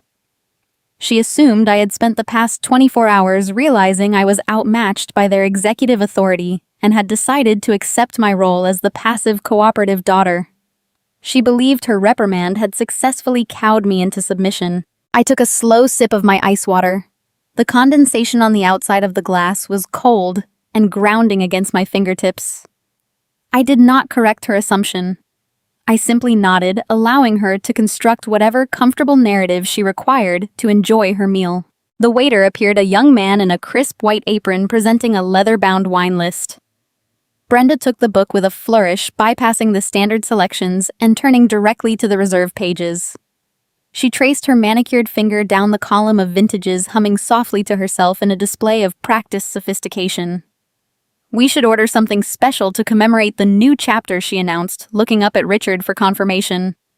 He offered an indulgent, eager nod. Brenda pointed to a specific line on the menu and informed the waiter of her selection. I watched the young man nod, retrieve the menu, and step away. I possess a highly trained memory, a vital asset when tracking intricate medication schedules and patient histories. I had seen the price listed next to the vintage she selected. It was $150. I sat in the dim lighting of the steakhouse and performed a silent, excruciating anatomical dissection of that purchase. $150 for fermented grape juice to toast the sale of a stolen farm. I contrasted that number with the $240 I had requested months ago for friction-reducing bed sheets. I remembered the exact pitch of my mother whining about her bathroom renovation, claiming poverty, refusing to subsidize her own basic physical comfort. I remembered applying barrier cream to Rose's fragile skin, apologizing for the abrasive texture of the standard cotton linens. My parents were willing to spend a small fortune to celebrate the erasure of a life they had refused to sustain. The hypocrisy was a living, breathing entity sitting in the booth with us. It was a toxic pathogen, and they were the willing hosts. The sommelier arrived, presenting the dark glass bottle for Brenda approval. She swirled the dark red liquid in her oversized crystal glass, inhaled the aroma with closed eyes, and offered a satisfied sigh. The wine was poured. Richard raised his glass, gesturing for Brenda to do the same. To new beginnings, Richard proposed a wide, predatory grin spreading across his face. To closing the deal at 9 in the morning and finally securing the reward we deserve. To the reward, Brenda echoed the crystal glasses, meeting with a sharp, clear chime over the center of the table. They did not include me in the toast, recognizing that my glass of ice water would ruin the aesthetic of their celebration. I watched them drink, employing my clinical detachment to survive the sickening weight of their delusion. Their grief was entirely gone, evaporated into the upscale dining room air, replaced by a ravenous, consuming greed. They spent the next hour dissecting the developer plans. Richard boasted about his negotiation tactics, convinced he had squeezed the maximum purchase price out of the out-of-town buyer. He believed his corporate acumen had outsmarted a seasoned real estate professional. Brenda discussed her plans for the sudden influx of cash, debating whether to upgrade their country club membership or invest in a vacation property in Arizona. They were gloating, dividing up the spoils of a war they did not realize they had already lost. I observed their physiology as the meal progressed. The alcohol flushed their cheeks, their pupils dilated with excitement, their speech patterns accelerating as they fed off each other arrogant energy. They were intoxicated by the illusion of their own power. I ate my meal in silence. I chewed the expensive charred beef, tasting nothing. I was a spectator watching a slow-motion collision, prohibited from intervening until the vehicles made physical contact. When the plates were cleared, the waiter returned, placing a sleek black leather folder in the center of the table. The bill had arrived. Brenda reached for it immediately, a performative gesture designed to demonstrate her magnanimity and her newfound wealth. She opened the folder, barely glancing at the total, and extracted a platinum credit card from her designer wallet. "Let us treat you tonight, Gemma," Brenda said, sliding the card into the leather pocket. Her tone was saturated with pity and condescension. "We know you have had a difficult few weeks. You worked very hard out there at the farm, and we want you to enjoy a nice meal on us. Consider it a peace offering." She was attempting to assert financial dominance. She wanted to pay for my dinner so she could tell her friends she was a gracious, forgiving mother who supported her struggling, difficult daughter. She wanted to buy my gratitude with a steak just as she had tried to buy my silence with the $5,000 check. I did not let her complete the transaction. I reached into my pocket and retrieved my wallet. I had anticipated this exact scenario. I calculated the precise cost of my meal, factoring in the appropriate tax and gratuity. I extracted 3 crisp $20 bills. I reached across the table, lifted the edge of the black leather folder, and placed my cash deliberately on top of the receipt. "I appreciate the offer," I said, my voice maintaining a low, steady cadence. "But I prefer to cover my own expenses." Brenda frowned, the gesture of rejection piercing her carefully constructed narrative of the benevolent matriarch. "You are being ridiculous," she scoffed, pushing the cash back toward me. "Do not be proud. Let your father and me handle this."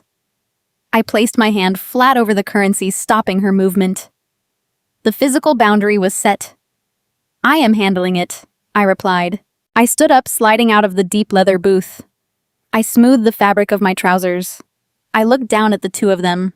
They were staring back at me, annoyed by my refusal to play the role of the dependent subordinate, yet eager for me to leave so they could return to their unchecked gloating.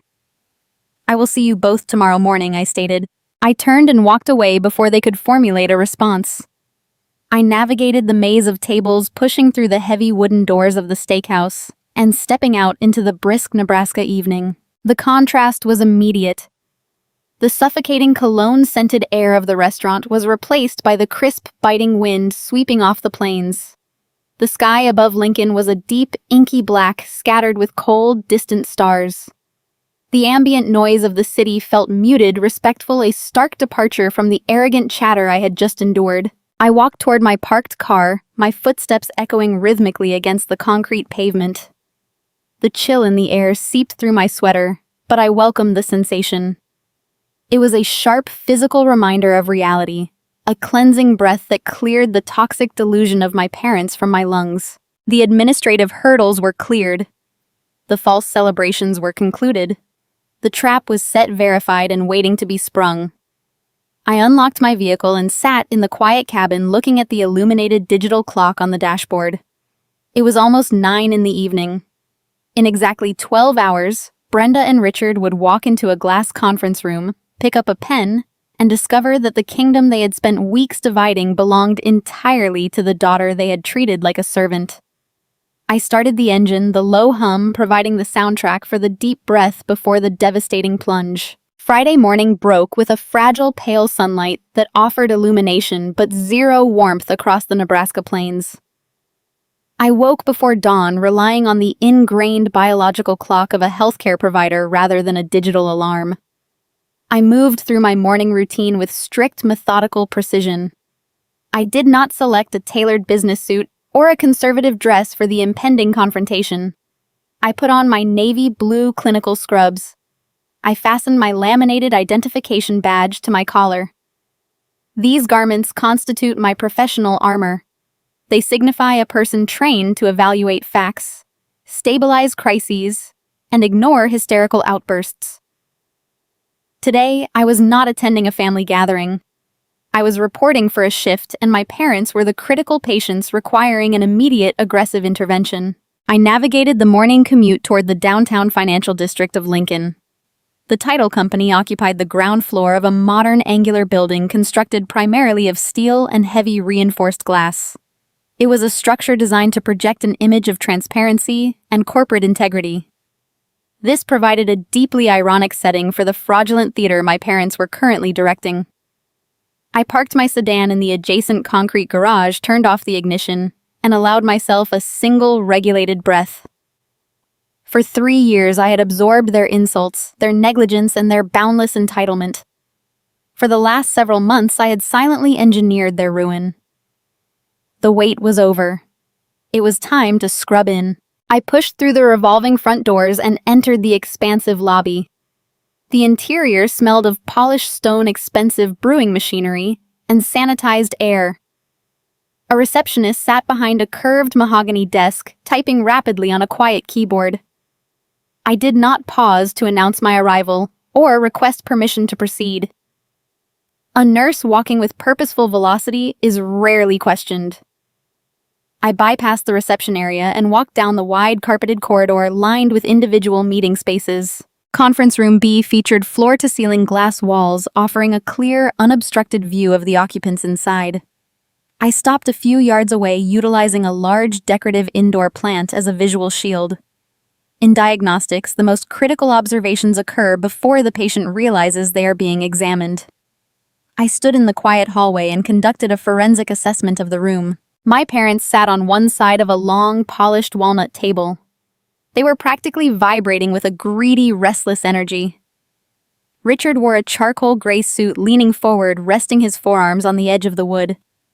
Brenda sat next to him, draped in a cream-colored cashmere sweater, holding a steaming ceramic mug of complimentary coffee. She offered radiant practice smiles to the man sitting across from them. The developer had arrived wearing the same arrogant posture he displayed near my grandmother's barn. He had his suit jacket draped over the back of his chair, rolling up his sleeves in a performative display of readiness. He was tapping a heavy, gold-plated pen against a thick stack of legal documents resting in the center of the table. Those documents represented the culmination of their theft. I could see the printed labels from my vantage point. The settlement statements, the transfer tax declarations, the seller affidavits. They were physical manifestations of a multi-million-dollar transaction, waiting for a few drops of ink to authorize the bulldozing of a century of agrarian history. Brenda reached out and touched the edge of the paper stack, her fingers grazing the crisp white corners. She was already mentally spending the payout, envisioning her upgraded country club status and her winter vacations. She believed she had navigated the treacherous waters of probate law through sheer willpower and executive dominance. I stepped out from behind my visual shield and walked directly toward the glass enclosure. I grabbed the heavy stainless steel handle and pulled the door open. The hinges were well oiled, but the sudden shift in the room's atmospheric pressure was palpable. The soft hum of their triumphant conversation died instantly, severed by my uninvited entry. The shift in the room was visceral, immediate, and deeply satisfying. Brenda was in the middle of a sentence praising the developer's architectural foresight. The words choked in her throat. Her radiant, forced smile froze, hardening into a brittle, terrified grimace. Her eyes darted from my face to my clinical attire, struggling to comprehend why the daughter she had dismissed was standing in the doorway of her financial sanctuary. Richard reacted with a sudden defensive jolt. He shifted uncomfortably in his expensive leather chair, the leather squeaking loudly in the abrupt silence. He instinctively pulled his hands back from the table, treating my arrival like a physical threat. The developer stopped tapping his gold pen, his brow furrowing in confusion as he looked between my rigid parents and my clinical scrubs. "What are you doing here?" Brenda demanded. Her voice cracked, lacking the smooth authority she had wielded at the steakhouse the night before. Her pulse was visible, a rapid, frantic fluttering at the base of her throat. She attempted to reassert her dominance, scrambling to patch the leak in her carefully constructed reality. She stood up, leaning over the table, deploying a harsh, reprimanding tone. "Gemma, this is a private financial meeting," Brenda stated, gesturing toward the hallway. "You have no business being here. We are conducting official estate matters. You need to wait outside in the lobby until we are finished. We will speak with you later." She tried to banish me with the same casual cruelty she used to dismiss my request for medical bedsheets.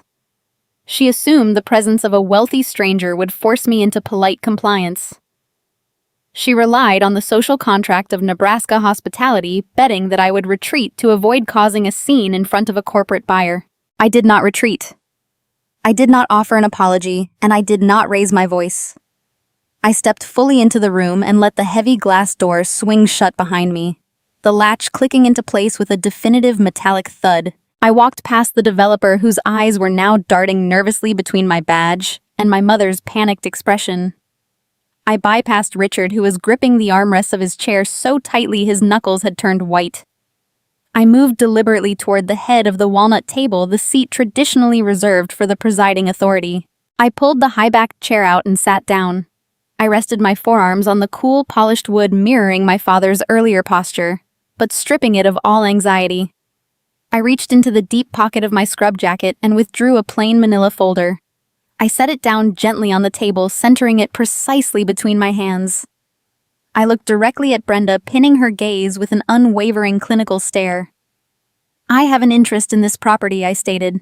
My voice was calm, a steady, regulated current that sliced through her rising hysteria. I did not yell. I did not accuse. I merely diagnosed the reality of the situation and presented it to the room. Richard found his voice attempting a blustering display of paternal outrage. This is outrageous! He sputtered, his face flushing a deep, angry red. You have no standing here. We are the named executors. We have the purchase agreement. You are trespassing on a closed transaction. He was grasping at the ghost document, citing the 20-year-old will, as if volume and repetition could magically grant it legal weight. He looked toward the interior door of the conference room, the one leading to the title agency's inner offices, desperate for an official to arrive and validate his theft. He got his wish, though the outcome would not match his expectations. The interior door opened with a soft click. Thomas Davis stepped into the conference room. He wore a crisp, tailored suit, his posture rigid and professional. He did not carry the thick, intimidating stacks of closing documents. He did not carry the settlement statements, the buyer disclosures, or the pens required to execute a multi-million-dollar real estate transfer. He held one single sheet of paper. The room fell into a heavy, suffocating silence. The developer sat back in his chair, sensing the sudden, catastrophic shift in the transaction's viability. Brenda and Richard stared at the title agent, their earlier triumph replaced by a creeping, icy dread. Thomas did not look at the developer. He did not look at the stacks of useless contracts sitting on the table. He walked forward, stopping near the edge of the wood, and looked directly at Brenda and Richard. He held the single sheet of paper with both hands, his expression devoid of any customary customer service warmth. The trap had been set for months, buried under the snow of a harsh winter, polished by the quiet endurance of a long spring, and now the steel jaws were finally snapping shut. Thomas walked to the vacant chair at the opposite end of the walnut table. He moved with a measured, deliberate pace, embodying the quiet authority of a man who possesses all the relevant data. In a typical real estate closing, the escrow agent arrives burdened by thick folders, distributing clipboards, and expensive writing instruments to facilitate a flurry of signatures. Thomas brought none of these items. He carried only a manila folder, noticeably thin, which he placed squarely on the polished wood surface. He did not offer a polite greeting. He did not offer the developer the customary gold-plated pen required to authorize a wire transfer. He simply stood at the edge of the table and looked at the faces waiting for him. The developer checked a heavy silver watch on his left wrist, annoyed by the deviation from standard corporate procedure. He cleared his throat, an intentional noise designed to prompt Thomas into action. Brenda mirrored the impatience. She offered a tight, patronizing smile, treating the title agent like a tardy waiter who had forgotten the appetizer course. She gestured toward the empty space in front of her. She demanded to know where the settlement statements were, insisting they had a tight schedule to maintain and needed to begin executing the transfer documents immediately. Thomas ignored her directive. He opened his thin folder and extracted a single sheet of paper. He rested his hands flat against the tabletop. I am unable to proceed with this transaction, Thomas stated. His voice was level, devoid of any customer service warmth, delivering the information with the objective distance of a lab technician reading a critical test result. Richard scoffed, shifting his posture to project indignation. He demanded an explanation, citing the preliminary purchase agreement they had submitted earlier in the week.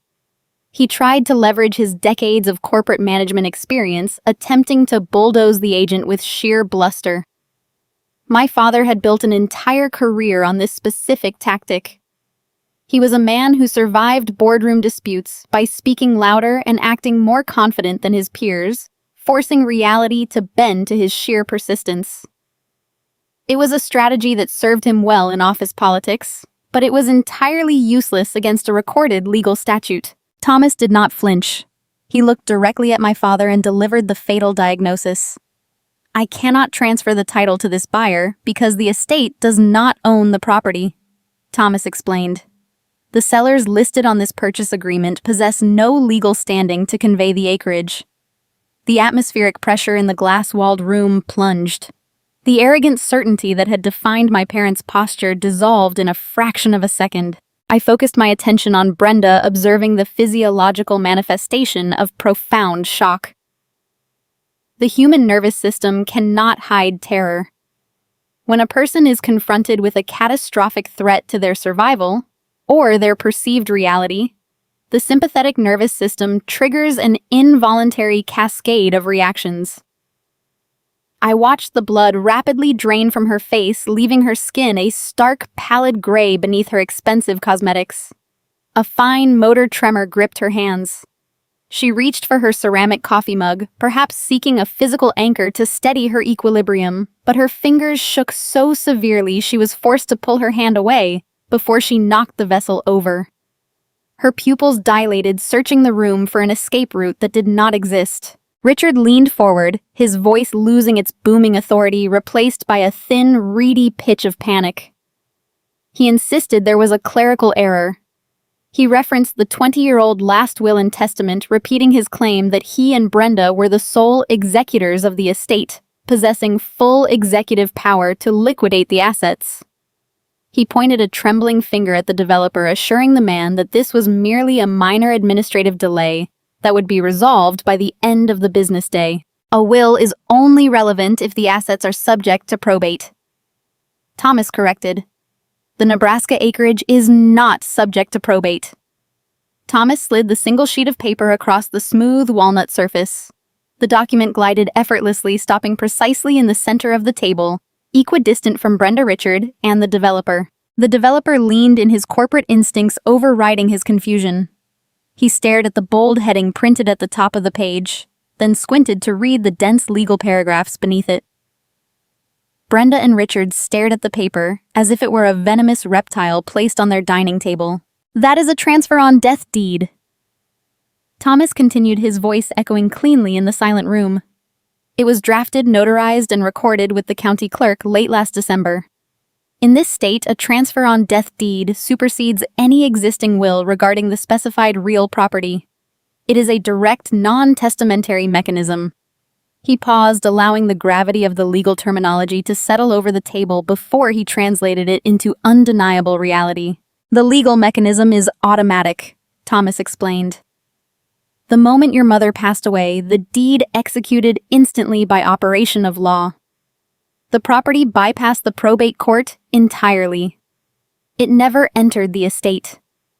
The 160 acres, the farmhouse, the barn, and all associated fixtures were instantly and irrevocably transferred to the designated beneficiary. Brenda let out a small, strangled gasp. Her eyes darted from the legal document to my face. The realization hit her with physical force. The silent, obedient daughter sitting at the head of the table in worn clinical scrubs was not a trespasser. She was the landlord. The deed identifies Gemma Harrington as the sole and exclusive owner of the property in question, Thomas stated, gesturing toward my chair. She holds the clear title. Therefore, the purchase agreement you submitted is void. You cannot sell land you do not own. The architecture of my parents' greed collapsed in real time. For weeks, they had paraded around the community, accepting condolences and soliciting bids. They had treated my grandmother's legacy as a liquid asset, spending the anticipated profits on expensive wine and imaginary country club upgrades. They had ordered me to clear out medical equipment, treating me like a disposable custodian. They had signed contracts and accepted funds, blinded by an entitlement so deep it erased their basic common sense. All of their arrogant calculations, all of their condescension, all of their cruel maneuvering shattered under the weight of one single, unarguable sheet of notarized paper. I sat perfectly still. My heart rate remained steady, hovering at a calm 60 beats per minute. I did not smile. I did not offer a smug remark. True power does not require theatrical gloating. I simply sat at the head of the table and watched the inevitable consequences of their hubris consume them. I had spent 3 years absorbing their toxicity, shielding my grandmother from their callous neglect. I had swallowed my pride and endured their insults to protect the integrity of the soil. The reward for that endurance was this exact moment of silent, total victory. The developer slowly processed the information. He looked at the raised state seal embossed on the bottom corner of the deed. He looked at the signature of the retired county clerk. Then he lifted his head and stared at Brenda and Richard. The slick, polished demeanor of the out-of-town real estate mogul vanished. The man who had slapped the side of my grandmother's barn and called it a teardown realized he had been negotiating with frauds. He had wasted his time, allocated his resources, and drafted architectural blueprints based on the empty promises of two people who possessed zero legal standing. The embarrassment of his own failure morphed instantly into a cold corporate fury. He had bypassed due diligence to secure a rapid cash sale, and his impatience had led him into a humiliating trap. He did not care about the familial betrayal or the emotional devastation occurring across the table. He cared solely about his financial exposure and his bruised ego. The developer placed his hands flat on the table and pushed his chair back. The heavy chair legs scraped loudly against the polished floor, a harsh grating sound that severed the remaining tension in the room. He stood up abruptly, towering over my shrinking parents. He reached out and grabbed his tailored suit jacket from the back of the chair, his movements sharp and hostile. He glared down at my father, his eyes narrowing with undisguised contempt. "I expect my earnest money wired back into my holding account by the close of business today." The developer demanded, his voice dropping into a dangerous, threatening register. "If the funds are not cleared by 5 o'clock, my legal team will file suit for fraud and breach of contract first thing Monday morning." The developer turned on his heel and marched toward the exit of the glass enclosure. He did not look back at the table. He did not issue a formal goodbye. He grabbed the heavy stainless steel handle, pulled the door open with a sharp, forceful motion, and strode out into the corridor. The heavy glass panes swung shut behind him, the latch clicking into place with a definitive metallic thud.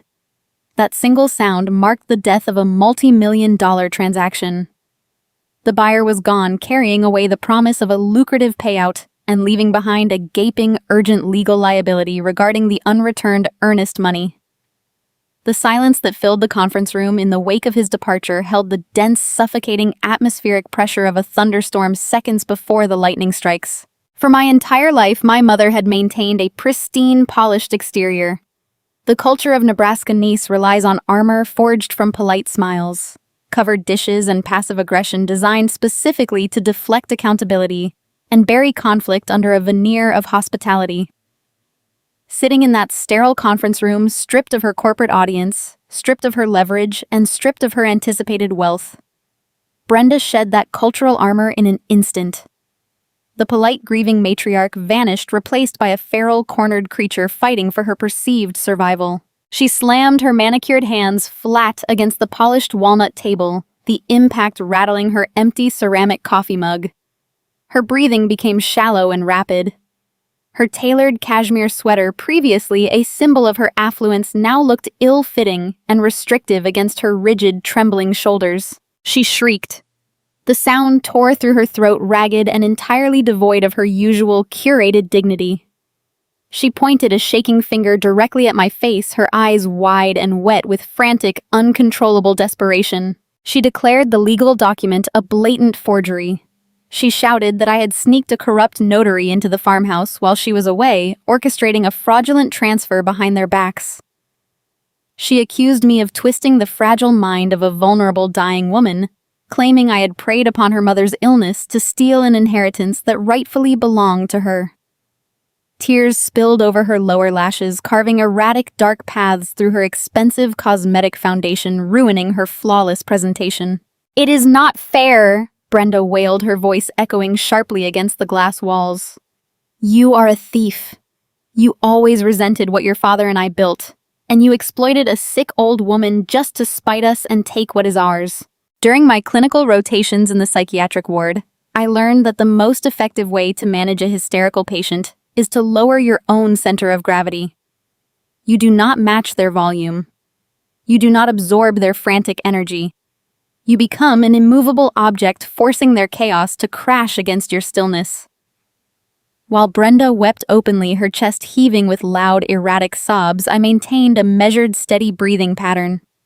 I did not flinch away from her pointed finger. I did not raise my hands to defend myself against her baseless accusations. I reached forward and unclasped the brass closure on the thin manila folder I had placed on the table moments earlier. I opened the cover. I did not offer a retaliatory shout. I offered the empirical, unarguable data of our family dynamic. I looked down at the single sheet of lined paper resting inside, filled entirely with my own precise clinical handwriting. I did not raise my voice, but the quiet, steady cadence of my words sliced through her weeping like a surgical scalpel. I began reading the dates. I recited the specific weekend in February, when a blizzard dropped 2 feet of snow across the county, and my parents claimed the highways were too treacherous to navigate. I noted that I had driven those same roads in a compact sedan to ensure the backup generator kept Rose's oxygen concentrator running while the power lines were down. I listed the total sum of the pharmacy copays from March, $742 paid straight from my checking account, because Brenda had claimed her primary credit card was temporarily frozen due to suspected fraud. I read the date of the previous Thanksgiving visit, noting the exact hour they arrived, and the exact minute they departed, documenting a total duration of 3 hours and 15 minutes of performative duty. Brenda attempted to interrupt, gasping for air, shouting that my accounting was petty, that financial receipts had nothing to do with family loyalty or blood entitlement. I raised my hand, a sharp, authoritative gesture that halted her outburst, and I shifted my focus to Richard. I read the date from late November. I recited the specific per-acre valuation my father had calculated aloud, while standing in the farmhouse kitchen, speaking clearly enough for a dying woman in the adjacent room to hear him auctioning off her life's work. I closed the folder. I looked at the 2 strangers sitting across from me, their faces pale, their wealth evaporated, their excuses dismantled. I leaned forward, resting my forearms on the wood, closing the physical distance between us to deliver the final diagnostic truth. She heard you. I stated, the quiet certainty of my voice commanding the room. She sat in her recliner and listened to her own son measure her property for a bulldozer. She knew you were going to erase a century of her labor for a quick cash payout. Richard blanched, the blood draining rapidly from his rigid jawline. He stared at me, his mouth opening and closing without producing a sound. She did not leave this land to me to spite you. I continued, enunciating every syllable with cold, devastating clarity. She left it to me to protect it from you. Richard recoiled, shrinking back into his heavy leather chair as if struck by a physical blow. The reality of his own callous greed reflected back at him through an undeniable timeline shattered his remaining composure. Deprived of his corporate authority, he defaulted to the only defense mechanism he understood. He chose intimidation. He leaned across the table, his face flushing a mottled, furious red. He pointed a finger at me, threatening to hire the most aggressive litigation firm in the state of Nebraska. He swore he would drag me through a brutal, protracted legal battle, contesting the deed on the grounds of undue influence and diminished mental capacity. He promised to freeze my assets, tie up the agricultural land in endless court injunctions, and drain my finances until I was forced to surrender the deed just to survive the legal fees. The threat hung in the sterile air, violent, heavy, and remarkably hollow. Before I needed to formulate a response, Thomas Davis intervened. The title agent had remained a silent, neutral witness to the familial autopsy unfolding in his conference room. He now stepped back into his role as the impartial arbiter of reality. He adjusted his wire-rimmed glasses and looked at Richard with a mixture of professional exhaustion and genuine pity. You cannot contest a transfer on death deed based on the subjective emotional grievances you are airing here. Thomas explained, his tone flat, bureaucratic, and unyielding. The notary who executed this instrument is Arthur Vance. He is the former county clerk and a highly respected municipal official whose record is unimpeachable. The document was filed months prior to her passing. Furthermore, filing a lawsuit to challenge an ironclad statutory instrument without hard documented medical evidence of incapacity will be viewed as frivolous by any reputable judge in this jurisdiction. Thomas paused, allowing the gravity of the legal landscape to settle over the table, preparing to deliver the final crushing blow. You will be held liable for all court costs and the opposing attorney fees. Thomas continued. Given the severe financial liability you currently face regarding the unreturned earnest money from the developer you just defrauded, initiating a doomed legal campaign will not merely fail. It will render you bankrupt." The words landed on the table with the finality of a gavel strike. Bankrupt. Defrauded. Frivolous. Thomas had dismantled Richard's final line of defense using the sterile, merciless vocabulary of the legal system. The bluster drained out of my father in an instant, leaving him hollowed out, staring blankly at the polished wood grain. His shoulders slumped, the posture of the dominant executive crumbling into the stance of a defeated, aging man. Brenda ceased her loud weeping. The sudden, stark realization of their imminent financial peril shocked her into a stunned, trembling silence. She pressed her hands over her mouth, her eyes darting frantically around the room as if searching for a loophole that the universe refused to provide. They possessed zero leverage. They held zero claim to the land. The purchase agreement sitting on the table was worthless paper, and the cash windfall they had relied upon to fund their luxurious future was a mirage. The power dynamic they had abused for decades, relying on my silent compliance and their own aggressive entitlement, was an illusion.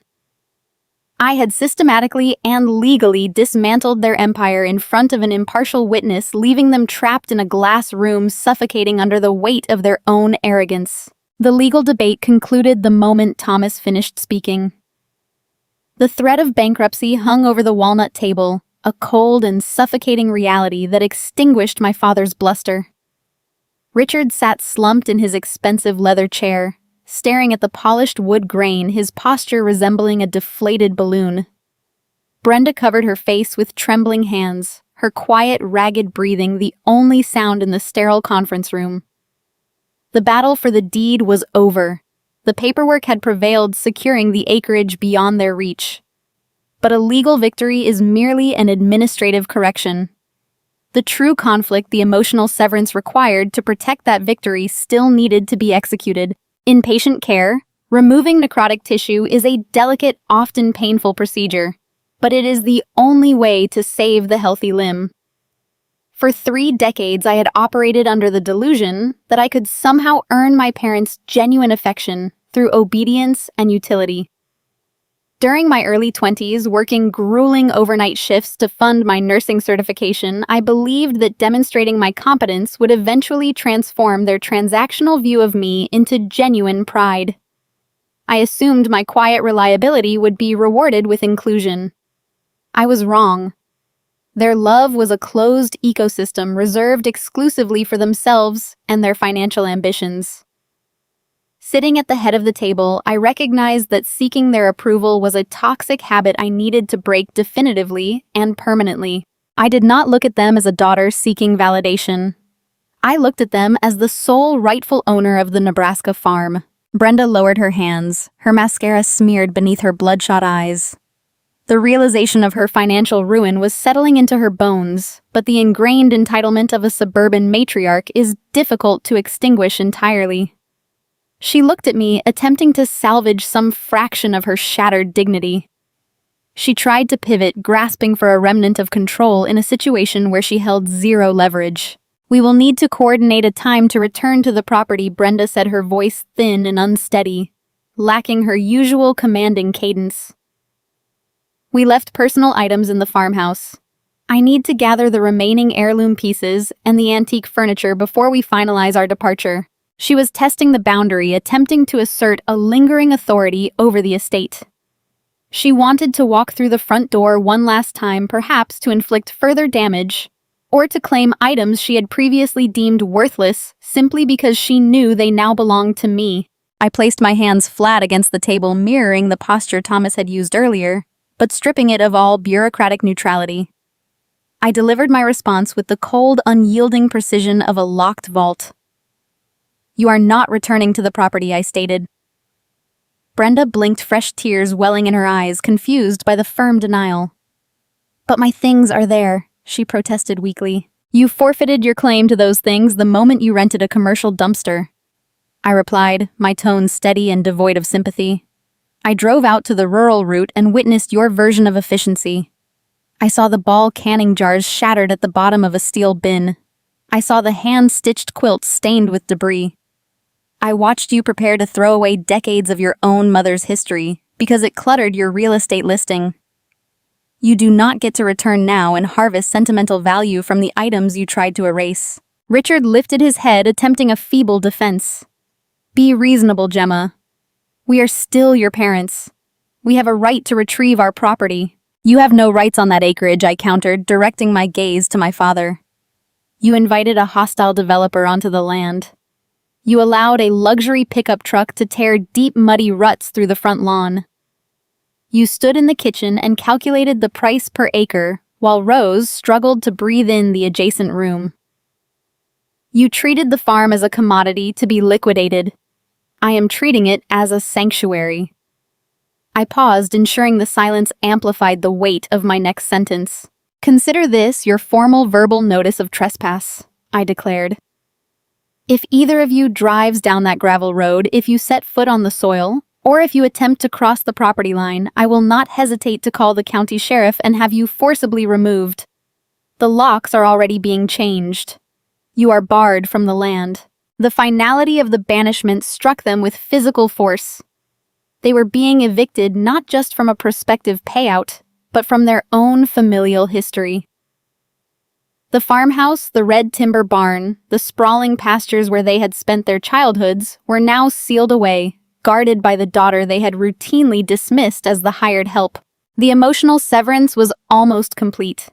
There was only one remaining thread tying us together, a final toxic transaction that needed to be reversed. I reached into the deep pocket of my navy blue clinical scrubs.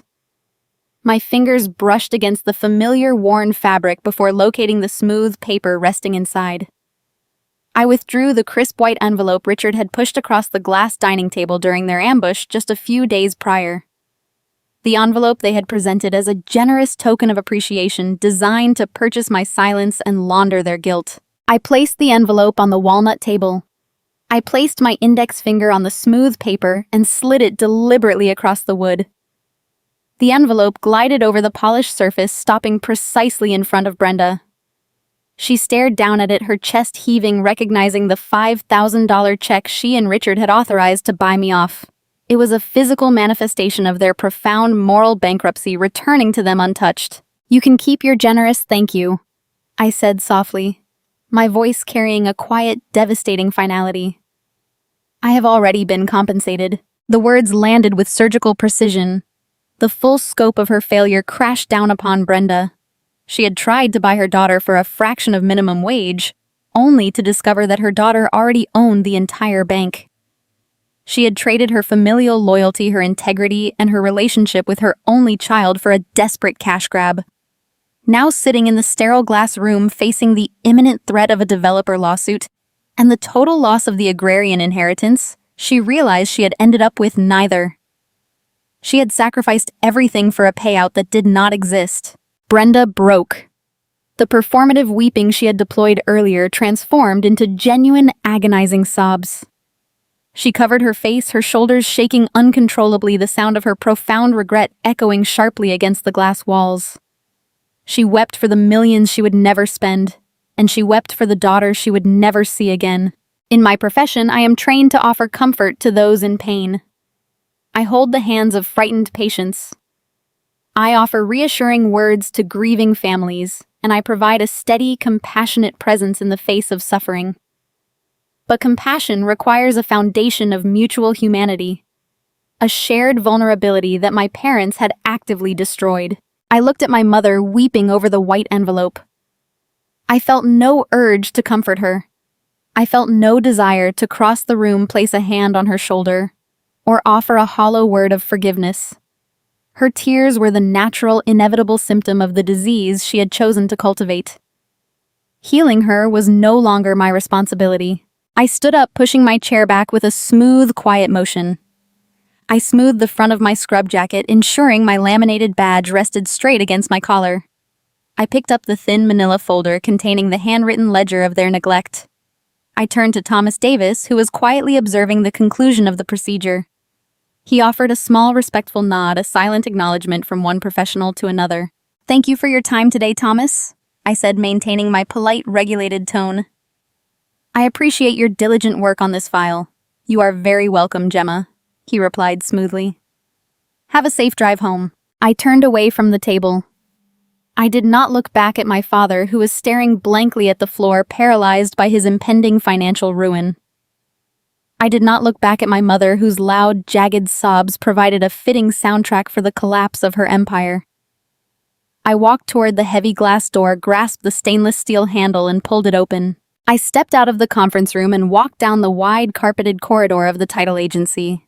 I left them sitting alone in the wreckage of their own making, trapped in a glass cage, surrounded by useless contracts and a returned bribe. The air in the hallway felt lighter, cleaner, devoid of the toxic pressure I had carried for 3 agonizing years. I walked toward the lobby, my footsteps steady and unhurried, ready to return to the quiet, enduring sanctuary of the Nebraska soil. 6 months have passed since the heavy glass door of the title agency clicked shut behind me. It is mid-October now, and the Nebraska landscape is transitioning into its autumn dormancy. The drive from the East Lincoln Family Clinic to the rural route no longer feels like a dreaded commute to a battlefield. It feels like a return to a sanctuary. I pull my sedan onto the gravel driveway, the familiar crunching sound greeting me like a steady heartbeat. The front lawn is healed. The deep, careless ruts carved by the luxury pickup truck have been filled, seeded, and replaced by resilient, thick green grass that sways gently in the crisp breeze. There is no rusted commercial bin disfiguring the yard. There are no corporate blueprints threatening to pave over the soil. The century-old red timber barn stands resolute against the horizon, its stone foundation holding firm exactly as it has for generations. The air smells of dry corn husks and impending frost, a clean scent that clears the sterile smell of hospital antiseptic from my lungs. I park near the porch and turn off the engine. I step out into the quiet afternoon. I am still a nurse practitioner. I still work long shifts interpreting vital signs, adjusting dosages, and advocating for patients who cannot navigate the medical system alone. But my off hours are no longer consumed by fending off selfish relatives or absorbing the toxic fallout of conditional loyalty. My time belongs to the land, and the land requires its own form of triage. Maintaining 160 acres is grueling physical labor. It is unglamorous and demanding. I spent the summer weekends repairing the cedar fencing along the eastern pasture and sealing the drafty wood-framed windows of the farmhouse. I leased the tillable acreage to a neighboring family who respects the crop rotation, ensuring the soil remains fertile and productive. Tending to this property is not a burden. It is a restorative practice. The physical exhaustion of maintaining a homestead is vastly different from the psychological fatigue of dealing with my parents. Working the soil yields tangible results. It heals. It provides a foundation that does not shift based on fluctuating market values or the whims of an out-of-town buyer. I traded the cramped, sparse walls of my city apartment for the vast, breathing expanse of my grandmother's legacy, and the exchange saved my own life. I spend my mornings before my clinical shifts walking the perimeter of the property. The frost crunches beneath my boots, a sharp and grounding sensation. I check the structural integrity of the outbuildings, securing the heavy iron latches on the tractor shed and inspecting the roof tiles of the main barn. This physical maintenance is a form of active reverence. When you pour your own sweat into the upkeep of a place, the connection transcends mere ownership. It becomes a partnership. Rose understood this symbiosis. She knew that the land sustains you only if you protect it in return. My parents viewed the acreage as a static object, a dormant bank account waiting for a withdrawal. They never understood the language of the soil. They never realized that every blade of grass, every weathered timber, and every harvest was a testament to endurance. I am not just preserving the acreage. I am preserving the ethos of the woman who entrusted it to me. The fallout from that Friday morning in the conference room unfolded predictably, driven by the cold mechanics of contract law. I did not receive any tearful apologies or sudden epiphanies from Brenda or Richard. Those behaviors require a level of self-reflection they are incapable of achieving. Instead, they faced the immediate crushing reality of their own fraud. The developer followed through on his threat. When my parents failed to return the earnest money by the close of business, his legal team initiated a brutal civil suit for breach of contract and misrepresentation. Stripped of the anticipated farm payout, my father and mother were forced into a desperate financial corner. They had to liquidate their pristine suburban estate and drain their remaining retirement accounts to cover the out-of-court settlement and the developer legal fees. The last I heard through the sparse channels of the town gossip, they relocated to a modest, rented condominium in a retirement community outside of Phoenix. The country club memberships and the luxury vehicles evaporated, replaced by the exact downsizing they had falsely claimed they needed to do to Rose's estate. The geographical distance secured my peace. They have not attempted to contact me. They know the boundary I drew in the glass room is impenetrable. The silence they left behind is profound, washing away the years of passive manipulative texts and toxic dinner invitations. I walk up the wooden steps of the front porch. The heavy oak rocking chair sits in its designated spot, the wood polished smooth by decades of use. I go inside the farmhouse, brew a fresh pot of dark roast coffee, and pour the steaming liquid into a thick ceramic mug. I return to the porch and sit in the rocking chair, pulling a woven wool blanket over my knees to ward off the evening chill. The sun begins its descent, painting the expansive Nebraska sky in brilliant streaks of bruised purple burnt orange and deep crimson. The colors bleed across the horizon, casting long, peaceful shadows over the dormant fields. The rhythmic creak of the wooden rockers against the porch floorboards is the only sound breaking the stillness. I wrap my hands around the warm mug, letting the heat seep into my palms. There is no frantic packing tape being ripped from a dispenser. There are no loud debates about property values or corporate subdivisions. The toxic noise that once threatened to consume this house has been permanently muted, replaced by the natural, enduring silence of the plains. I watch a flock of migrating birds cut a sharp silhouette across the setting sun, their flight path unhindered by synthetic neighborhoods or asphalt cul-de-sacs. Sitting here in the fading light, the core lesson of the past year crystallizes with undeniable clarity. Society insists that family is an unbreakable bond, a biological mandate that entitles individuals to grace, forgiveness, and a share of the spoils.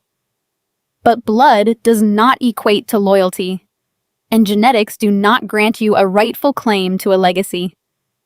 True inheritance is not measured by the figures in a bank account or the reading of a last will and testament. A genuine legacy belongs to the person willing to show up and perform the grueling, unglamorous work of caretaking. It belongs to the person who sits awake at 2 a.m. monitoring an oxygen concentrator.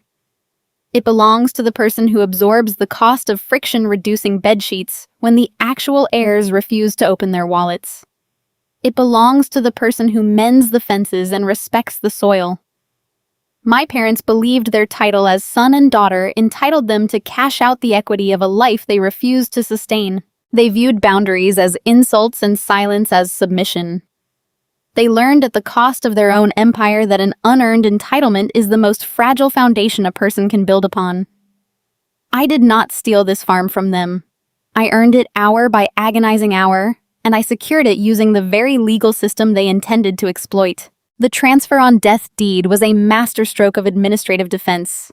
It required no shouting, no dramatic courtroom testimonies, and no public smear campaigns. It functioned exactly like a targeted antibiotic, isolating the infection and neutralizing it without damaging the surrounding tissue. In the healthcare field, we prioritize preventative measures. We administer vaccines to build immunity against future threats. The notarized document was my preventative intervention. It inoculated the estate against the virus of my parents' greed. People often mistake calmness for weakness. They assume that if you are not yelling, you are not fighting. But the most devastating victories are rarely televised. They are achieved in the quiet margins, in the careful reading of the fine print, in the deliberate strategic execution of a boundary. My parents brought a cheap plastic promotional pen to a war I had already won with a raised state seal. If you take one thing away from my story, let it be the understanding that you are under no obligation to set yourself on fire to keep toxic relatives warm. You do not have to subsidize their comfort with your sanity. You are allowed to lock the door. You are allowed to enforce the boundary. And you are allowed to let them face the consequences of their own arrogance. That is my story. One secret winter visit, one fraudulent purchase agreement, and one single sheet of paper that brought an empire of greed to its knees. If you have ever had to use paperwork to enforce a boundary against someone who thought they owned you, tell me your story in the comments. We read every single one. Subscribe to Calm Drama Stories to hear more narratives about the people who refuse to be line items in someone else's ledger. Remember, the loudest person in the room is usually the most fragile, and sometimes the quietest person holds the loudest receipts. We often mistake the blueprint of a house for the foundation of a home. In American culture, we are practically conditioned to chase the tangible, the sweeping lawns, the upgraded kitchens, the pristine neighborhood optics that tell the world we have succeeded. We build these beautiful climate-controlled fortresses and call them our legacy. But as the story of the Harrington family reveals, a legacy built purely on square footage and financial equity is little more than a castle built on sand. It takes only a single wave of truth to wash it all away. When we look closely at Gemma's quiet victory over her parents Brenda and Richard, we are not just looking at a legal thriller or a dramatic real estate dispute. We are looking into a mirror reflecting a deep spiritual sickness that has quietly infected the modern family structure. It is a cautionary tale about what happens when the relentless pursuit of materialism eclipses the fundamental duties of love, and when parents forget that their most important audience is always watching them, their children. Through the devastating contrast between Brenda and Richard's boundless greed and Gemma's unshakable composure, we are offered a profound roadmap for raising the next generation. It is a guide rooted in three essential pillars of a meaningful life: morality, wisdom, and resilience. To understand the moral collapse of Gemma's parents is to understand the shadow side of the modern American dream. We live in a society that champions individualism and financial triumph, often masking our deepest flaws behind a veneer of forced politeness, the Nebraska nice that Brenda weaponized so effortlessly. But when we prioritize form over substance, we fall into a dangerous trap. We become consumed by the illusion of control. Gemma's parents viewed their ancestral land and even the fading heartbeat of Grandmother Rose merely as numbers on a ledger. They commodified their own bloodline. For parents navigating the complexities of raising children today, the first and most vital lesson here is that unconditional love cannot be transactional. When Richard slid a $5,000 check across the glass dining table to compensate Gemma for 3 years of grueling, life-saving care, he committed the ultimate parental sin. He tried to purchase her devotion. He attempted to reduce a daughter's profound sacrifice into a cheap line item. Motherhood and fatherhood cannot be measured in wire transfers or holiday gifts. We must love our children for the distinct, messy, evolving humans they are, not for the convenience they provide us or the aesthetic value they add to our family portraits. Furthermore, we must recognize that the most impactful lessons we teach our children are never spoken. They are demonstrated. The way you treat your aging parents is the exact blueprint your children will use to construct their future relationship with you. If you abandon your roots, if you outsource your compassion, and if you flee from the heavy, unglamorous responsibilities of elder care to chase your own comfort, you are actively severing the roots of your own family tree. Brenda and Richard thought they were securing their retirement. In reality, they were teaching their daughter how to permanently lock them out of her life. This brings us to the second pillar: wisdom. True wisdom is the ability to see through the immediate gratification of a cash payout and understand the long, unavoidable arc of cause and effect. If you plant seeds of selfishness, you will inevitably harvest a crop of profound isolation. Gemma's parents lost their financial windfall, but more tragically, they lost their only child. They lacked the emotional intelligence to recognize what was truly valuable. As parents, we are often tempted to use volume and authority to enforce our will. We raise our voices, we issue ultimatums, and we leverage our position as the head of the household to demand respect. But Gemma's triumph proves that the ultimate power lies in stillness. Wisdom does not scream. It observes. Gemma did not win her war by matching her mother's hysterical sobbing or her father's red-faced threats. She won by maintaining her composure, setting an ironclad boundary, and allowing the truth to do the heavy lifting. In raising children, our ability to slow down to control our own egos and to manage our anger is paramount. When we lead with calm emotional awareness rather than dictatorial force, we teach our children how to navigate the storms of life without losing their center. The final pillar is resilience, the sheer willpower and discipline required to do the right thing when the wrong thing is infinitely easier. Real love is not synonymous with endless indulgence. Love requires the enforcement of healthy boundaries. Gemma exhibited a breathtaking level of resilience when she refused to succumb to her mother's weaponized guilt. She did not allow sentimentality to override her self-respect. As parents, we must embody this same grit. We must have the courage to face hard truths, the humility to admit when we are wrong, and the discipline to cut away our own toxic habits, whether that is an obsession with social status or a refusal to be emotionally vulnerable. Moreover, we must stop shielding ourselves and our children from the difficult work of living. Caring for a dying relative is a brutal, exhausting crucible, but it is also a profound privilege. It requires patience, sacrifice, and a total detachment from personal glory. When we embrace the heavy lifting of family responsibility, we forge a spiritual strength that no amount of money can replicate. We teach our children that true character is built in the quiet, unseen moments of service, not in the flash of a camera at a staged family gathering. Ultimately, wealth passed down without virtue is simply the seed of future disaster. The deepest message embedded in the Harrington family fallout is an urgent call for parents to turn their gaze inward. Before you obsess over the square footage of your physical house, you must meticulously clean your inner home. Let go of the desperate need for external validation. Release the illusion that you can control your children's destinies and abandon the pursuit of material wealth at the expense of your soul.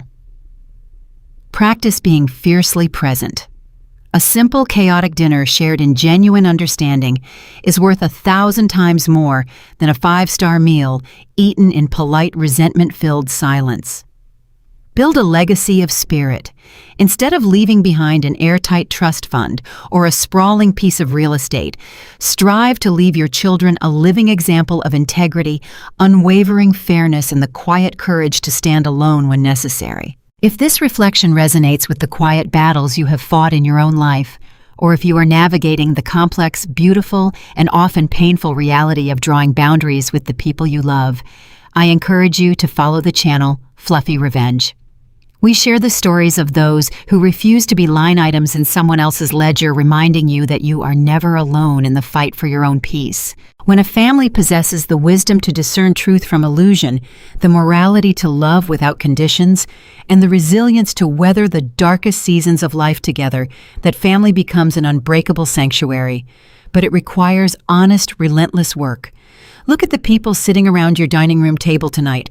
Look at the way you speak to them, the expectations you place upon them, and the unspoken debts you might be holding over their heads. Are you building a sanctuary of love and mutual respect, or are you just constructing another beautiful, fragile facade waiting for a single sheet of paper to tear it all down?